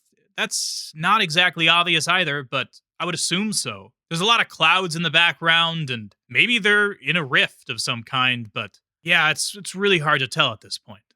We have seen a version of this bedroom before, though, back in Black Ops 1. Although this definitely seems to be from a different dimension, or at least that's what I'm assuming. What we see here in Black Ops 1 is Samantha's bedroom. We can see the toy chest, although there's no toys in it, but there are a few little Easter eggs hidden around. And of course, we actually get 2 versions of Samantha's bedroom. There's also this very hellish-looking one. But either way, both of them don't seem to be the one that we see in the ending cutscene. And I'm guessing the same sort of thing applies to the dog that we see here in the cutscene. Samantha clearly calls him Fluffy, and of course we know from back in the World at War storyline that Fluffy was the dog that Maxis gave Samantha. In that universe, though, Fluffy was repurposed as a test subject for the teleporter, and unfortunately that dog did not make it, and was turned into the Hellhounds that we know from that game. But here, we see a younger version of Fluffy, just like the other 2 characters here, and he looks perfectly healthy. And of course, this conclusion isn't super obvious, as Fluffy is sort of a, well, secret character from World at War. I mean, we weren't told the whole storyline of the Hellhounds up front and center, and we've never seen that dog before. But here, in the end of Origins, we get to see a version of that dog from a different universe, a younger version of it, and I think that is really awesome. But what is obvious is they're playing with toys from throughout the zombie storyline. We can even see the bus from Transit, the teleporter from Doris, and of course the Ultimus characters, as well as Victus, actually, hidden underneath the bed. There's also the Vril device from Call of the Dead, a stone from Shangri-La, as well as the plane from Noctur Untoten. There's so much detail in this cutscene, it is just absolutely awesome. So whatever dimension that Eddie and Samantha are in, they have access or knowledge about these other dimensions that we have been playing in. Perhaps they've been watching or maybe even controlling them in some sort of way. But for sure, something has changed with Samantha. If this is the same Samantha that was trapped on the moon and then brought to Agartha by her father, which is something we learned at the end of the buried Easter egg, well, clearly some things have happened to her since then. And as far as this young version of Richtofen is concerned, he has to be from a different dimension as well. I mean, very clearly, it's not Richtofen, this is Eddie. And unfortunately, I don't think we're going to learn that until Black Ops 3. But one pretty damn good question that I have, at least, is in the beginning of the cutscene, Sam is holding what I imagine is a toy, and she's smacking these other toys down with it. But that thing that she's holding is the perspective that we're having this camera from. First, she knocks down a zombie that is from Blood of the Dead, and then she knocks down a zombie that's from Buried. 2 DLCs that just came out before Origins, of course. And it's not obvious what toy that we're in the first-person perspective of. It could be Dempsey, actually. As we see the other 3 characters right here in this shot, we have Richtofen, Takeo, and Nikolai, but there is no Dempsey here. So maybe this entire cutscene is from the perspective of Dempsey's toy. And as to why that would be, I have absolutely no clue. But one thing that I do know is that Eddie and Samantha here have played this game that they're playing many times before. And Eddie is kind of upset with her, saying that she doesn't even know what she's doing, and that the eyes are supposed to be blue, which is pretty funny, actually, now, considering that we know the whole Mob of the Dead having red eyes thing was actually a mistake made by the developers, because they didn't know what they were doing in a way, right? They didn't know the zombie storyline that well. They didn't know that the zombies' eyes meant something, so they just made them red. And I guess this cutscene all along was kind of a hint at that, or I guess a joke, poking fun at a little mistake that they made and how it created some conspiracies within the zombies community. But in that shot where we can see Victus under the bed, we can also see some tally marks here on the bedpost. And I'm guessing this might be the amount of times that Eddie and Sam have played this game before. It seems that Eddie has won it 10 times, while Samantha has won it 20, so I guess they have played it 30 times so far. And I don't know if this number of 30 has any significance. I mean, there hasn't been that many maps yet, right? But I feel like it does have some kind of significance, and I just can't put my finger on it.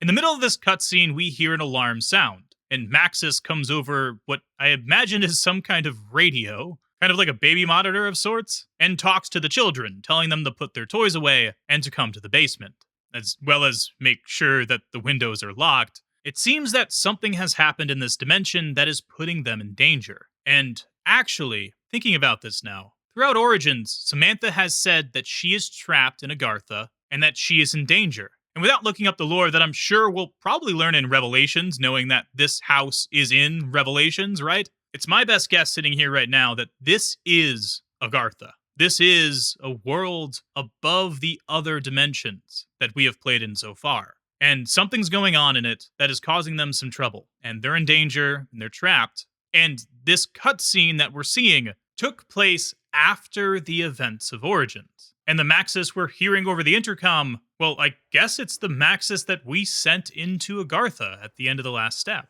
But that would also mean that whatever danger that they're seemingly in here when this alarm goes off, well, it's unrelated to whatever danger Samantha is talking about throughout the Easter egg. Or perhaps Samantha is lying and knows they're about to be in danger? I suppose that's not exactly clear. But either way, I feel like the events of Origins here and us opening this gateway and Primis probably stepping through it is somehow related to this alarm here in the cutscene. That's at least my theory sitting here right now. Of course, there's a bunch of stuff I don't know yet, and we'll learn that as we go on and try and touch up that theory during Black Ops 3. Before we close things out, though, there are a couple more things I want to talk about. Well, first of all, Eddie says that he didn't even get his turn. He's a bit upset about that. And then Samantha says that tomorrow, Eddie, you get to make the rules. And what could that mean? I'm not entirely sure. Samantha is sort of clearly making the rules for Origins in a way, right? She's the one that's reaching out to Dimension 63 and affecting it so that she can get the people from Dimension 63, right, our 4 characters, as well as Maxis, to help her with whatever is happening here in Agartha. So is tomorrow for them Black Ops 3? I mean, that seems to be the case, right? Hopefully we'll find out in the next episode, as well as whatever the plan is that the Agartha version of Maxis here that we heard over that intercom has, because Samantha does seem to say that her father has a plan. But what about Dimension 63? Is it just gone now? What happens to our 4 characters after they step in this light? Back to the menus here real quick. When you start up a game of Origins, this little image here in the bottom left-hand corner has the 4 characters looking up towards what seems like a white light. And it's my theory that the white light they're looking at is this ray of light that we see here in the crazy place, after they somehow managed to complete the Easter egg. Well, while it definitely seems to be the case that they opened up a gateway to Agartha, and maybe they went to Agartha, we won't be able to answer this question until a future episode of Learning Lore. So with that being said, that is it for me, ladies and gentlemen, and I hope you guys enjoyed, and if you did, consider leaving a like down below. It helps me out a ton, and of course, make sure you subscribe so you can come back for more, because there is plenty more lore to learn. I've been having a lot of fun with this series. I mean, there's just so much I didn't know before. Literally, most of this video, and it's been really cool to learn it now, all these years later. I hope you guys learned something from this video, and if you want to watch more of my content, you can click one of the videos on your screen right now. But if not, I'll catch you guys in the next one. Stay awesome, and peace out.